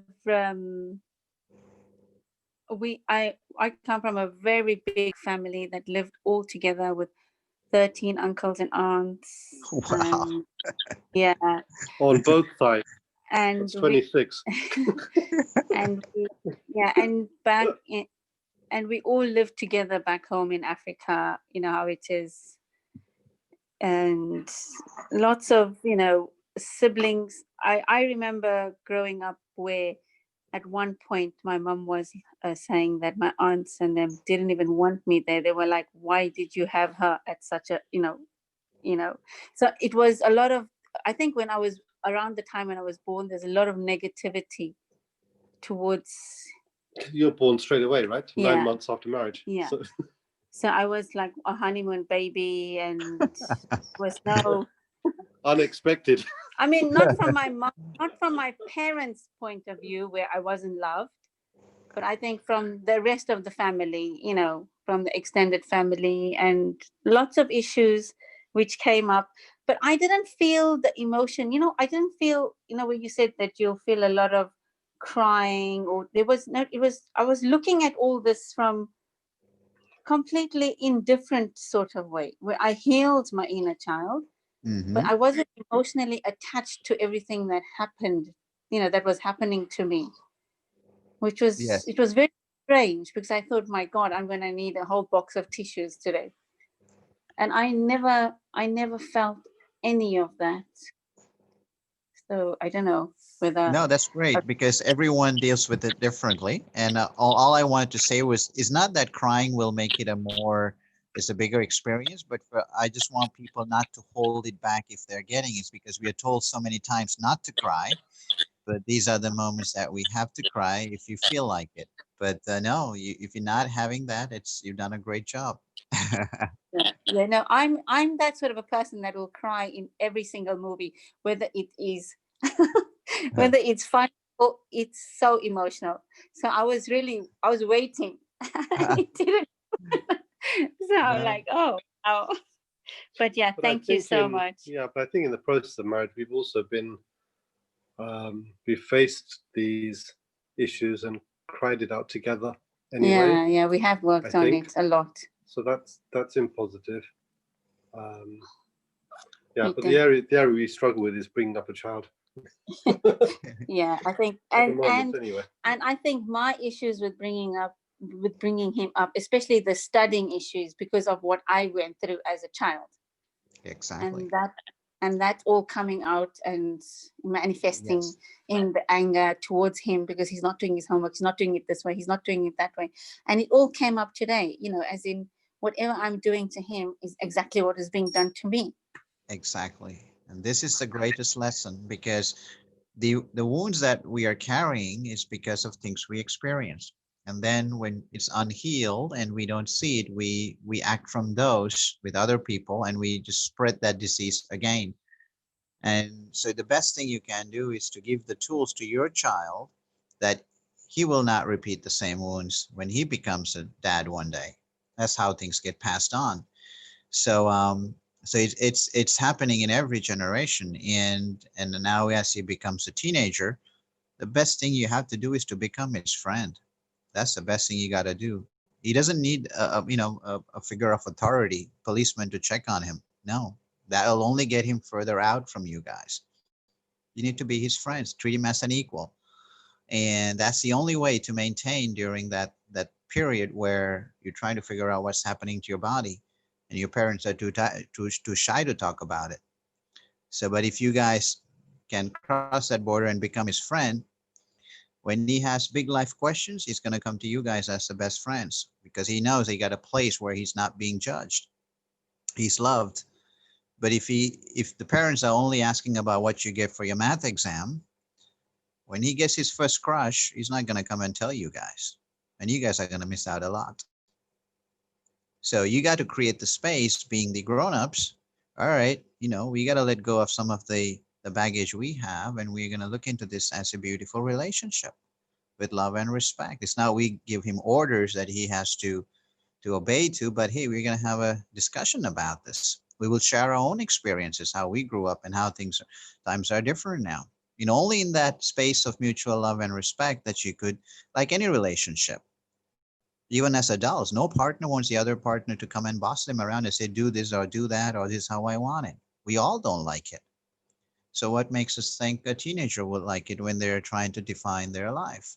So you got to be super tactful and also understand whether it's what's really making you do things, love or fear. What are you really so concerned about? Is it coming from a point of love or a point of attachment and fear? So if you could understand that, I think automatically what you say and what you do and what you guys co-create with him will be beautiful. You'll have one amazing teenager who's giving you guys so much joy because he's free to talk with you. He's free to express himself. This is where a lot of parents fail. They try to shut them down in their teenage years. And then what happens? People get lost and they carry these wounds. So you guys still got a great chance to really set the new trend. Become your teenage child's best friend, and the side effects of that is you guys are gonna both feel super young too. So enjoy it. That'll be good. It's only stressful if you start seeing it as what is defined to be. Oh my God, you got a teenager? That's hell. No, it's not. It's not. It's how you walk into the whole game and say, all right, am I going to expect him to behave like I am at this age, or am I going to rekindle my inner child and relate to him as a teenager so we could have a chat? So it's up to you guys. I'm sure you'll do it. Thanks. And you know what? Pretty soon, all his friends are going to say, what's his name? What's your son's name? Yejuran. Yejuran. Yejuran. They're going to say, you know what? Yejuran's got the coolest parents. And that's a great accolade to get from a bunch of teenagers. And you'll only get that because they could talk to you and you see as a friend. If not, you will not get that title. They say, oh my God, those parents suck. so you guys could be the coolest parents simply by being a friend to them. So bless you both. Thank you so much. Right. Sure. So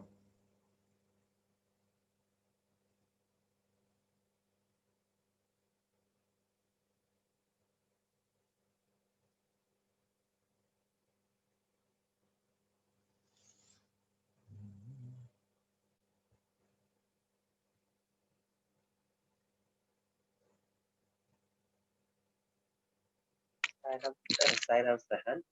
Sairam. Yeah, today's session was really amazing. Thank you. Many times my body started feeling shaky, and I didn't know that I have so many things in the past to deal with until I did this session with you. Thank you very much. And I couldn't even feel like talking immediately, but I wanted to thank you for this. Thank you, Sarah. Oh, bless you. I'm so happy that you found relief and you got to thank yourself for being brave today to show up here. And it's not easy for most of us because this is something we have not been doing just because we don't want to see because it's painful. But you did yourself the greatest favor by allowing yourself to go through that. And I'm so happy that you did that. So I'm glad you had a good experience and now maintain that that sense of freedom as you go about in your daily chores, and you'll find a different person growing inside you and expressing himself. Thank you. You're welcome. Bless you.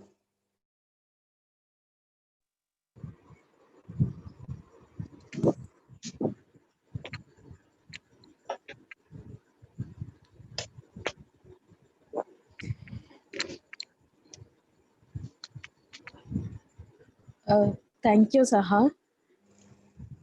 You're It was welcome. a very deep cleansing, focusing of so many areas of my life. Mhm.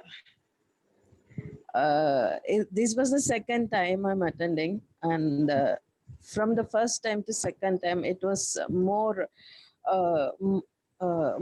relief I am feeling. Thank you very much. Thank you. So glad. So glad. You could always do this as many times as you want, because each one of us is like we have different areas we need to focus on. This is only a start, only a tool to introduce you to the power of letting go.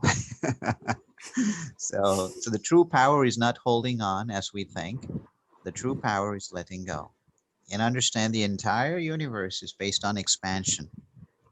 So we can't expand if you're holding on to things too tightly.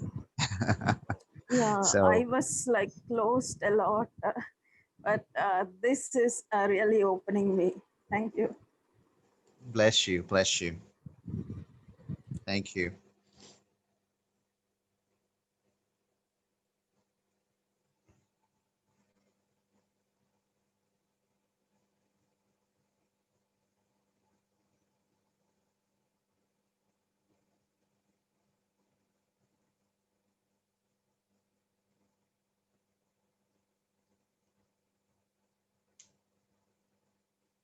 I will just use this time to explain a couple of things that could help you in your path. We got still about almost, I would say, 15 minutes. But anyone wants to say something, feel free to interrupt me at any time. I'm just trying to utilize this quiet time to give you some more insight. So feel free to barge in and say if you have to say something. Absolutely no problem. So one of the things I want to tell you all is the power of subconscious mind. It's your greatest friend once you know how it operates. But if you don't know how it operates, you'll be left very confused because you do not know why things are happening the way they are. So that's why it's so important. I've been telling in our earlier work about not complaining and expressing more love and being in a state of joy.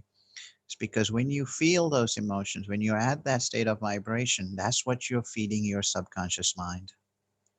And once you feed that, it says, oh, we need to create this more, because subconscious mind's job is just to execute and to manifest what your conscious mind puts in there. So it's only logical that we go into a high point of vibration where we feed the subconscious mind with these beautiful vibrations of love, abundance, kindness, compassion, and thoughts relating to those. Think of the greater good of the world, and thinking of everybody having clean drinking water and everybody having food on the table, parents getting more time with their children, and grandparents get to see their kids and the grandkids, and all these things we think about, and these are the things that we put into our subconscious mind. So then what happens, we start creating new software that will be running on autopilot. So we don't even have to think. We constantly attract to ourselves these kinds of experiences. Now, this doesn't mean that your life's going to be a bed of roses where nothing bad will ever happen to you, or you will not have challenge. I don't want to use the word bad, actually, that you will not have challenges. But the difference is that when you do encounter one of those, for you to go to the next level, you will have the wisdom and the tools and even the intuition here it happens that you're going to face that. And you'll be in a place of balance is to bring it up. I don't know what it is, These are only tests that we ourselves have defined before coming here and designed for ourselves. And who's going to be playing what role? So, so once we have that knowledge it comes a lot. I mean, it's hard to believe because a lot of people say theoretically, oh yeah, I believe in rebirth. Yeah, that's true. I mean, I had somebody who said this or I read it, but do we really apply that to our lives? When we know, when we're convinced that rebirth is there and we come back in different expressions, well then, hey, it's only normal that we are going to attract to ourselves different experiences because we are here to experience everything in its fullest. And souls don't go back without experiencing the full spectrum of duality in all its subtle levels, from just being happy to complete elation, just being little upset and sad to suicidal depression. This is the spectrum we are dealing with. And we keep on coming back to experience all this. Only problem is that we forget that it's an experience. So by allowing yourself to experience everything in full and with surrender, then life becomes beautiful. There's no resistance. You welcome all experiences. And the starting point for that, as we discussed in the beginning, was not to complain, not to complain. So this is some of the things that we could do on a daily basis to help us be there, you know. And I talked about comparison. Because comparison leads to jealousy. That's how it starts. They have something which I don't have, which I believe I deserve, and they don't, or maybe I also deserve it along with them, but I don't have it, so therefore I am jealous. Now, part of that comparison for parents here, never ever compare your son or daughter to anyone, to their cousins, to their best friend, to their own siblings. This is the birthplace of jealousy and resentment. If you compare and you give them a target, why can't you be like, you know, the kid, the older son of whatever, or the daughter of this? Why can't you be more like your best friend? Why can't you be like your brother or sister? And so never ever do that because the that's the root. That's the root cause of causing people to have this comparison of their lives and feel not enough and develop resentment and jealousy. So a lot of parents do this. So just be careful. And the same thing happens with even grown-ups. And where do we get that? So the same child who's been compared to some high level, what the parents think is the the best child out there, you know, in their definition. It's against the grain for this kid, you know. So they grow up. What happens? They're gonna be very unreasonable and very demanding in their relationships, and they're gonna be comparing. Oh, why can't you be like this person? I've seen many women say, "Oh yeah, but that my friend's husband is so different, unlike you." Well, then you should have married him, right? And sometimes guys say the same thing to their wives. Oh yeah, but you know his wife is so sweet. Well, here's a big argument brewing. You know, it's gonna last for 1 week now. And where do we learn this to compare somebody else's wife or husband to be good? Is because as kids, we were made to compare ourselves to our own siblings and to our best friends and our cousins and neighbors' kids. So we learned the same. So that's so important that we are conscious of these so we could stop these from happening to our own children. So be very mindful of that. Anybody has any questions? We got about 5 minutes before we land the flight. Yeah, Sairam Saha. Sairam. Just in some countries, like when we are growing, you talked about comparison. So sometimes comparison is like, no matter how good you are, because you are daughter, you are not as good as son. So that's really embedded, sometimes unconsciously. It affects so much if you hear that since you are like 5 years old. My question is then how it affects the relationships. I believe it will affect the relationship for whole life, whether it's with father, brothers, husband, or son.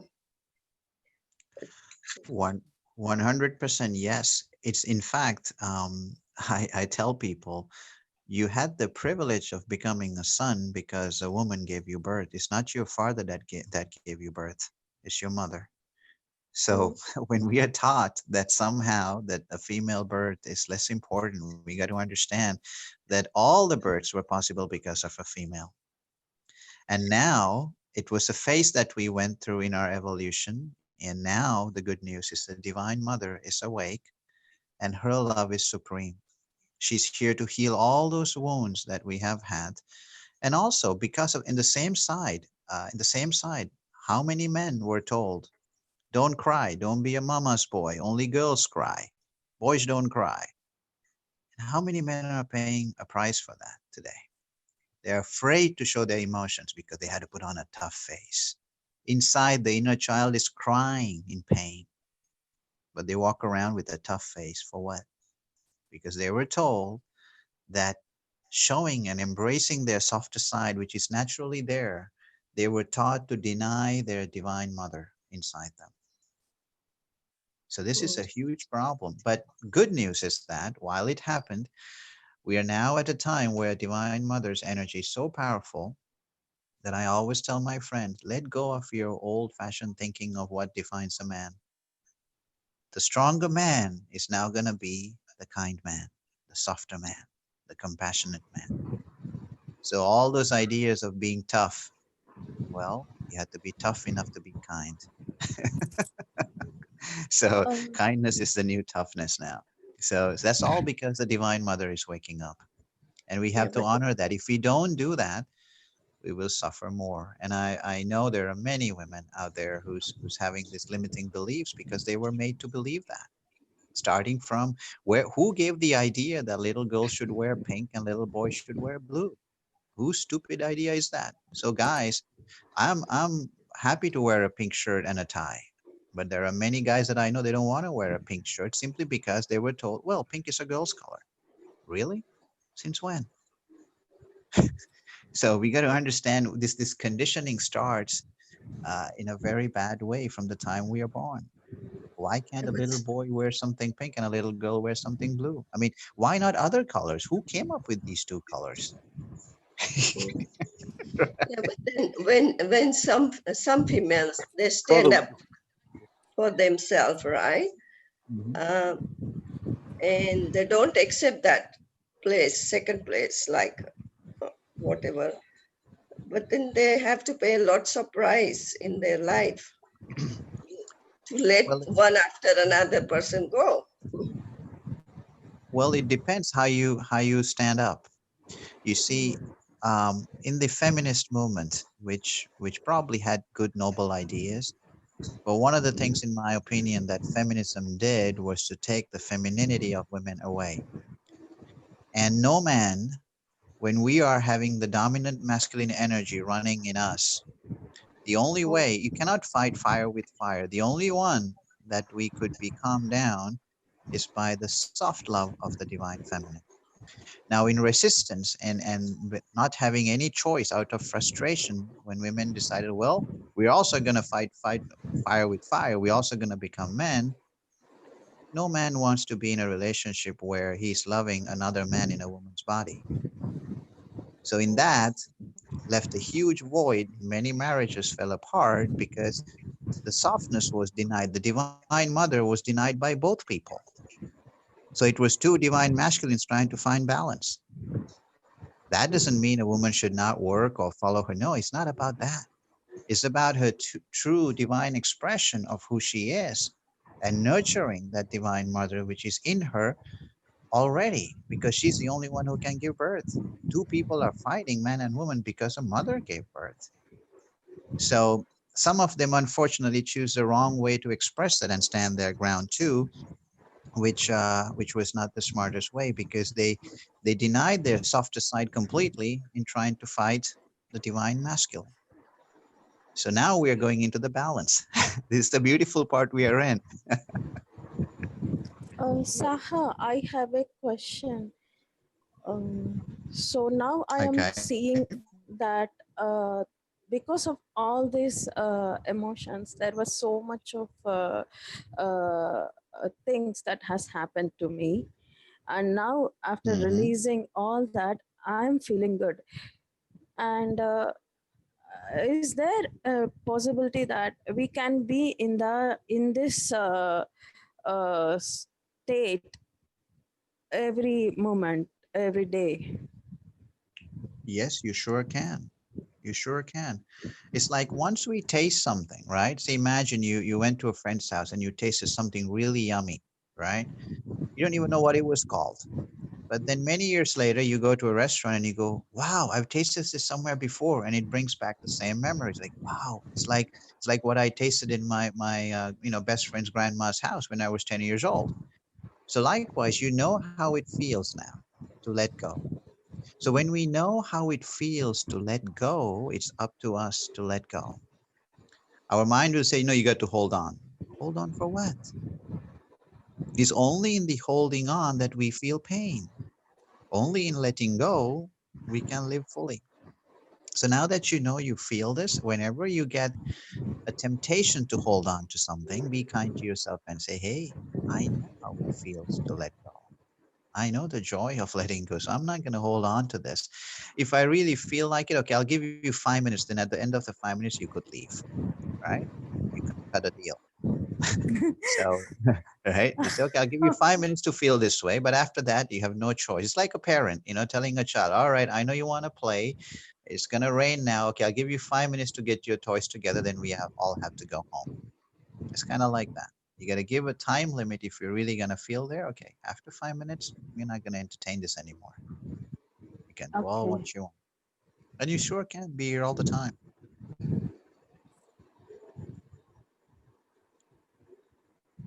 Okay. Thank you. Bless you. Saha, Yeah. how is the role of friend parent with regards to discipline? Sorry, how is the role of a friend's parent? Or rather, how do you balance discipline with being a friend? No, See, as in, being a parent and friend with regards to discipline. Is there some see, sort of first, trade-off? yeah. So discipline is something. If people understand the value of discipline, okay, then they say, "Wow, this helps my life." But if somebody tells me do this because I tell you to do so, that's not going to work well with anyone. You got to lead by example. For example, a kid may ask, "Dad, you talk about discipline, but you never go to gym. You come one day and for the next you say, 'Oh, I'm too tired,' and you expect me to have discipline? Where does that work?"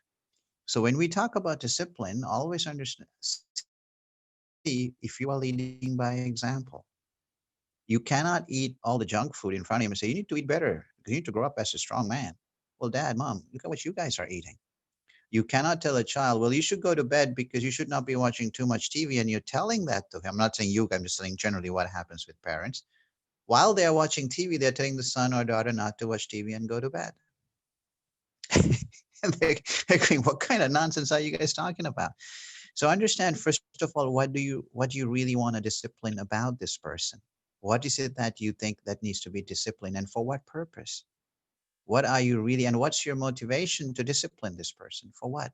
So that everybody in society says he's such a little good boy, that he's so well behaved when he goes somewhere that you guys have a trophy? Or that it's really going to make a meaningful difference in his life, where he will grow up and say, "I'm so glad my mom and dad taught me to, make my bed every morning, or they taught me that I should wash my plate and cup after I eat." What are you exactly trying to put in discipline, and for what purpose? So understand, when you talk about discipline, what tools are you giving him to be a successful human being as they grow up? Now, if part of the discipline is after you eat to help clean up, that's a great tool. because this individual will be self-sufficient. And one day when they come into a relationship with whoever they're living with, they'll be a wonderful asset because it's there built in. Nobody has to tell them. It becomes life much easier for them if they pick up after themselves or fix their bed, or so many other things that could help around to being a more resourceful person. But if it's like, okay, it's 8 o'clock, you got to go to bed, well, that doesn't really help much. But if you say how sleep helps you, if you get the number of hours of sleep, how the body responds, how the cells work, why it is important for the body to get rest, why do we go to bed after eating, and maybe 2 hours later, what happens to your body? This is how we change. That's value. That's what helps people to transform. But if you just say it's 9 o'clock, you got to go to bed because tomorrow morning you got school. Well, of course he knows he's got tomorrow morning school, but you're not telling him the importance of sleep. You're just telling, go to bed. Nobody wants that. If your boss comes to you and say, look, I want you to finish this now because I say so. Well, if the boss tells you, hey guys, we got to do this because it's a huge contract. If we get this, we could meet our monthly target. I expect all of you guys to attend to it right away. Well, now you got the support of the people. Then you're throwing a file on their table and say, I want this done by tomorrow morning. So always understand how you present the message. Are you coming from a policeman kind of figure, or are you going to explain and share knowledge and experience? And are you leading by example? So this is where Okay. you become a friend.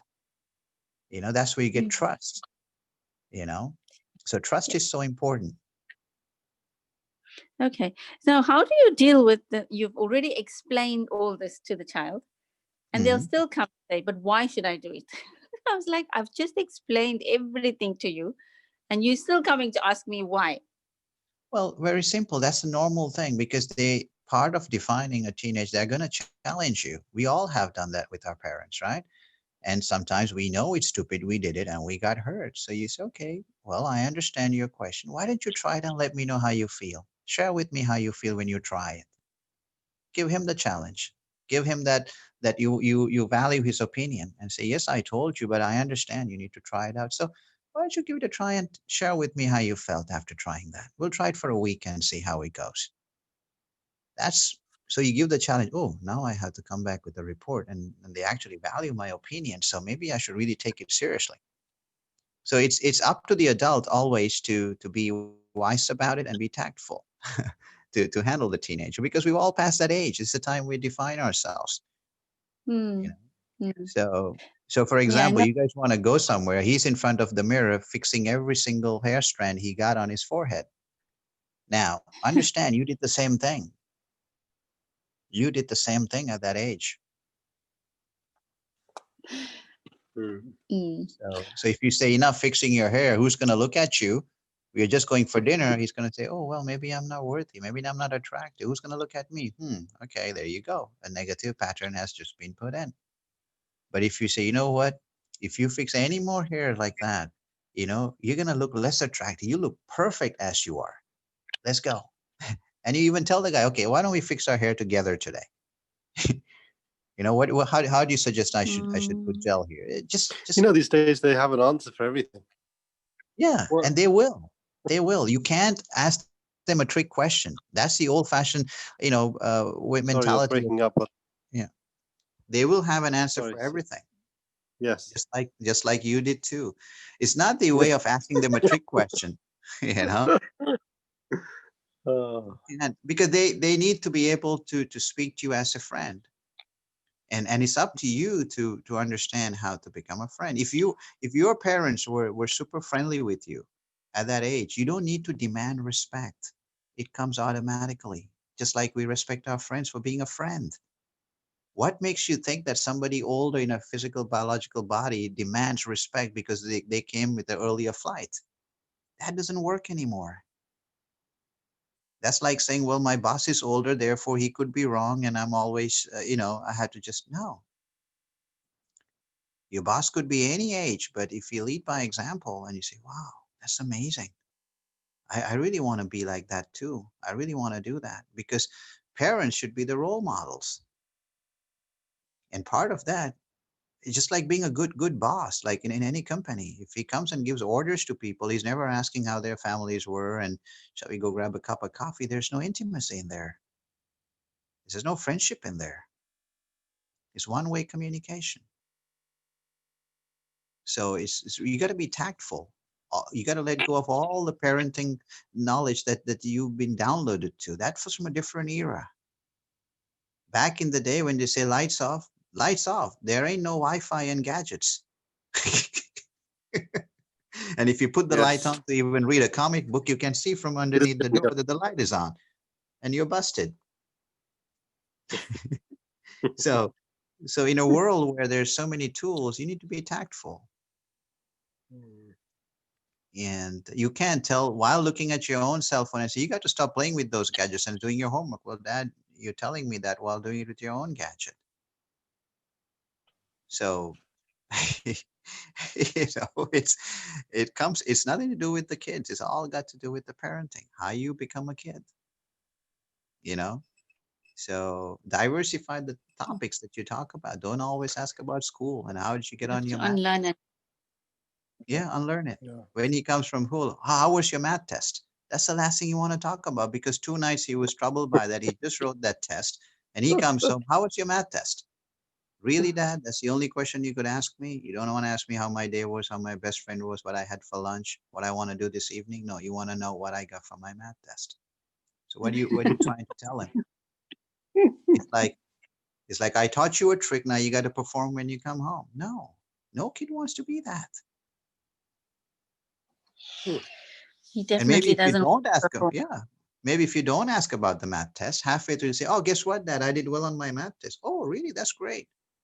He does do that. That is, when I go and pick him up from school, I never ask him about what he gets or anything. And he's always rambling on about something and something. And then all of a sudden he'll say, oh, by the way, today we had a math test and I got this.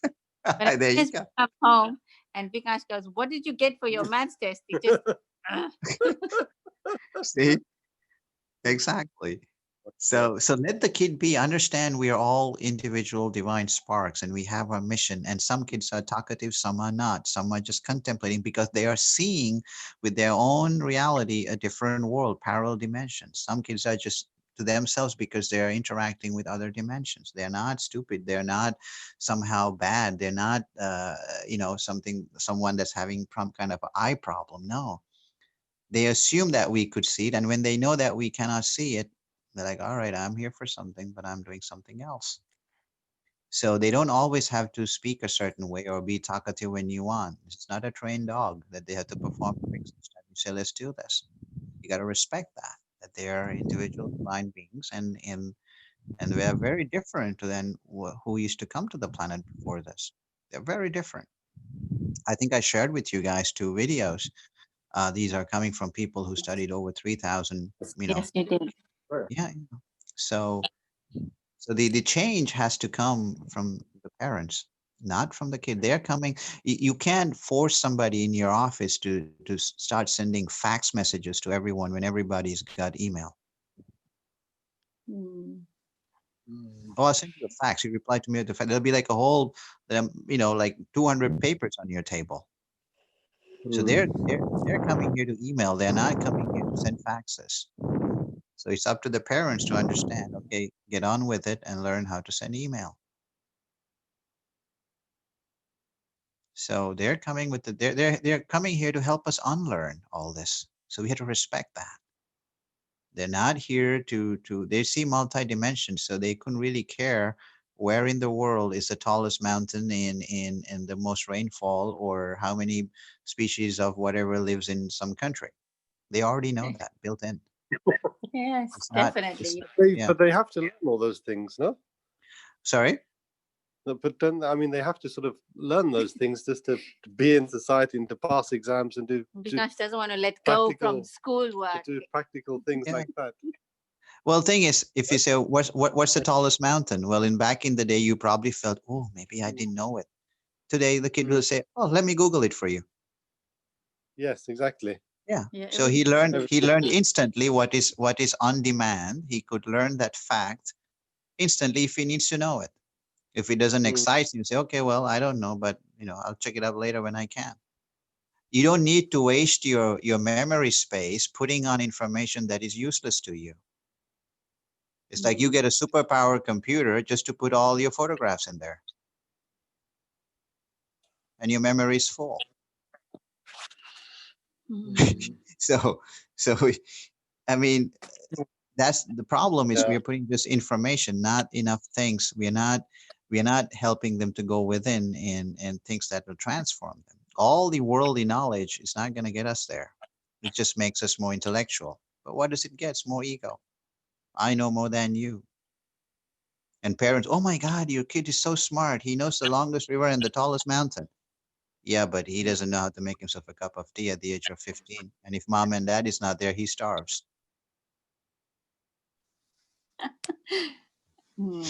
So understand, are you giving them information or life skills? Yeah. So if you teach them how to fix a meal, even in one day when both you guys are probably busy, the kid will cook a meal. And what joy is that? He got confidence approved by parents to prepare a meal. And the day he goes to college, he's not going to starve if food is bad. He knows how to take care of it. Mom doesn't have to worry and send him a half a load of a frozen truck to his 2x2 fridge. Yes, we've had brothers and sisters doing that. It's crazy. Either they call the kid home for the weekend or send him a Costco-sized truck. That guy can feed half his dorm with that for 3 months. He has no time to go to classes anymore. So I mean, this is crazy. So Yes, it is. So it's for the adults to really understand why we're doing things, for what purpose. Are we simply blindly repeating old patterns of behavior, or are we really going to expand as a group, as a family? So I always ask for their opinions. That's how they feel important. We all feel that. Imagine in a big workplace, right? You're just a mid-level manager and your CEO says, John, what do you think of this? All of a sudden, John feels like he's the man. Because the CEO looked at John and said, what do you think of this? Exactly what a teenager wants. It's not what we think of it. Hey, what do you think of this? Where should we go out for dinner tonight? Well, Dad, we should try Thai. Why do you like Thai food? Well, I read somewhere that Thai food, oh, wow, that's cool. So try to ask them questions, make them feel special, that their opinion is needed. That's the only way you can have trust and a balanced relationship. Imagine if the guy or the girl always wants to decide where they want to eat. Well, tonight I decided we're going to go for Italian. Well, it might work first time, brownie points for taking the initiative, but every single time if he decides where they're going to go eat, there's going to be some friction, though the intentions was good. But if you say, hey, where shall we go eat tonight? We haven't tried something. What do you think? It becomes co-creation. So same thing applies to the kids. It's going to be fun. We're just having this out because that's exactly what happens. Yet Vikash goes, he says, let's go out to eat. So I said, oh yeah, that would be nice. And then we go to the same old place every time, the same place. So don't do that because when your son grows up, he's going to go to the same place for dates and he might not have the second, maybe the third maximum, and the girl's not going to call him again. Exactly. Like, we're not going to go to the same restaurant again. I know you like it, but that's not the only one in town. Well, that's what my dad did.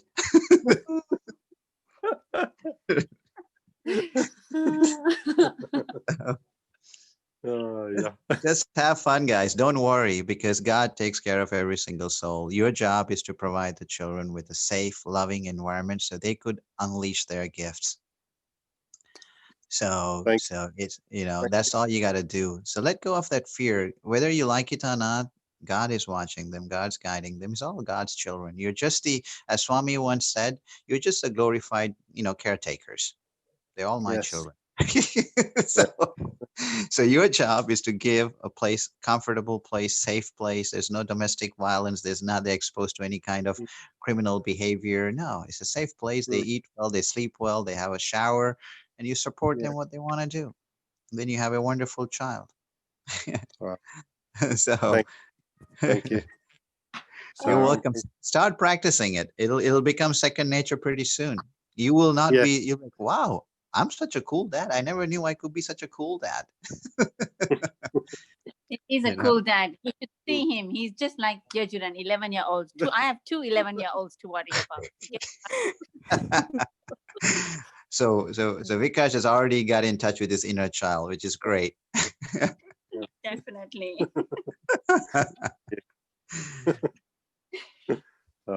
As a kid, I argue like so much time to time with my mother.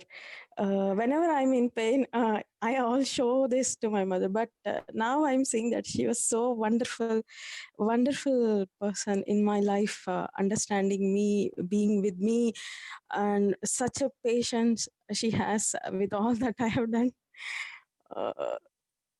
It was very nice to have such a great parents to me. Oh yes, yes. They operated from the best that they knew. I mean, it wasn't that they were trying to make your life miserable. They were simply following a recipe that was given to them by their parents. But when, at some point we think, well, is that still relevant right now? Well, if it's not, we got to find new ways of doing things. Simply passing it on to other people, say, well, my grandma did this. If it no longer serves a purpose, well, you have to see, well, it's time to change that now.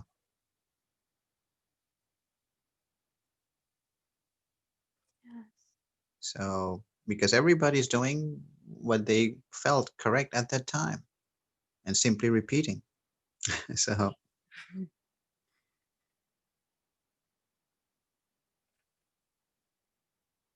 who knows, Vikash and Shilpa, maybe you guys will have a weekend session for parents, and it'll be very helpful for other parents just to share what you practice and say, guys, we tried this with our son for 4 weeks, and this is how our relationship improved. And you guys might be the place to go to for other struggling parents, and that's the greatest service you could do at this time to sure. help others. Yeah, it's it's rather than complaining how bad a son or daughter is and how to fix them, say, hey guys, this is what we do, and it's not about good or bad. We just have more trust and love among us, and everything flows. Yeah, yeah. I mean, there's so much parenting advice out there, and what you follow and what you don't follow. And there's some people say be strict and have rules, and some people say being more loving and caring and friendly, and what to believe, where to believe. You just have to follow your heart in the end and just do what you think. Right? Yeah, it's always a balance. It's always a balance, Yeah. But rules and things, it's there, but you got to understand for what purpose and who put those rules. Like some parts in the States, there's still signposts that says, here's the place where you could tie your horse. But who's coming here in a horse anymore? And So, today, I was like in it all, and my mother came to me and said that no, you should be that bright light always. You should expand. You should not contract. You should not make be jealous or something.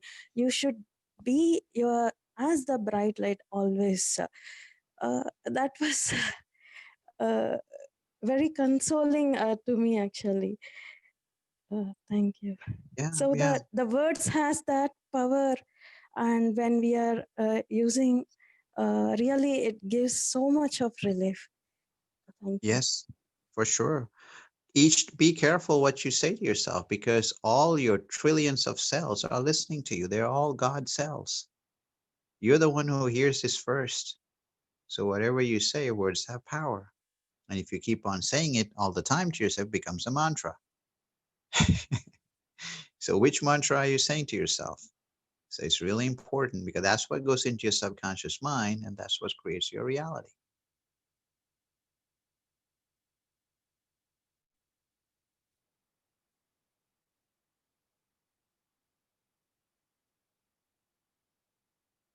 So for Vikash and Shilpa, it's like whenever you get something, you can always say, well, you have to do this, or you could help him to understand without an agenda. Like, okay, let's try and trick him to go to bed. That doesn't work. They're too smart for it. If you try that and you fail, which most likely you will, you have just lost a great chance. It's like getting caught cheating.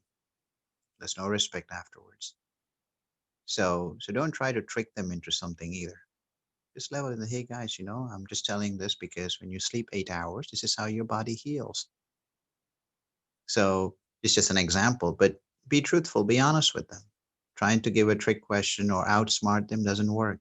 That probably would have worked in a time where there was no internet, but as you say, they Google and say, Dad, you're wrong. See, this is what they say. And now you Yeah, don't know where to look. absolutely. Giving a reason I find works much better. A truthful Yes. reason to explain exactly why we're saying what we're saying Yes. works. And yes, and also instead of you, it's one great Although way they of pick up giving. on those as well. Sorry. I was saying they pick up on them as well, because the moment you stop living by that reason, immediately it Oh picks yes. up upon. Oh yes. So you said like this. 100. Oh yes, I Exactly. did. Yes. Yeah. And also Oh, always ask them, like, what do you think? This is what I've read, as I was taught, and I feel great when I sleep 8 hours. So how do you feel when you get more sleep or less sleep? And you might say, well, when I sleep from, okay, good. Always, value their opinion and ask for that, because that's part of their growth and they're having self-confidence. If their opinion is always shut down, how do you expect them to express themselves as they grow up? Because it was never valid. It was never accepted. It was always, oh, you're a kid, you shut up. What do you know about this? But instead you ask them, what do you think about this? What do you know? yeah. So ask him, how do you think we could do this together? Now we have your basketball game at 8, and how do you think we should do this? What's a good way of getting everything done in 4 hours? He might come up with a great solution. Never know. But the thing is, if you never ask him and you always tell him what to do, you'll never find out. Yes. Yeah. So it's like if you want to fly a kite high, Thank you. you got to let it free, right? You can't hold the the kite and say, well, it's not flying high. So you give him self-confidence as you empower their decision-making power.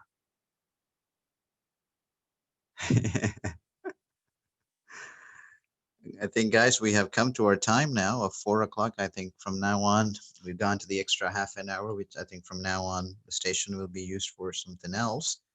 So I think we'll end it now, if you don't mind, for today.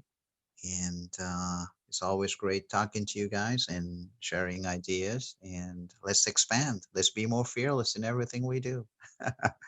Fearless to let go of things. Sure. All right. Bless you guys. Bye for now. Thank you so much. Thanks so much, brother. You're welcome. Thank you. Thank you. Have a Thank you wonderful very rest of much. the Sunday. Bye. Thank you, Sairam. Sairam.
Anyone like to chant Samastaloka?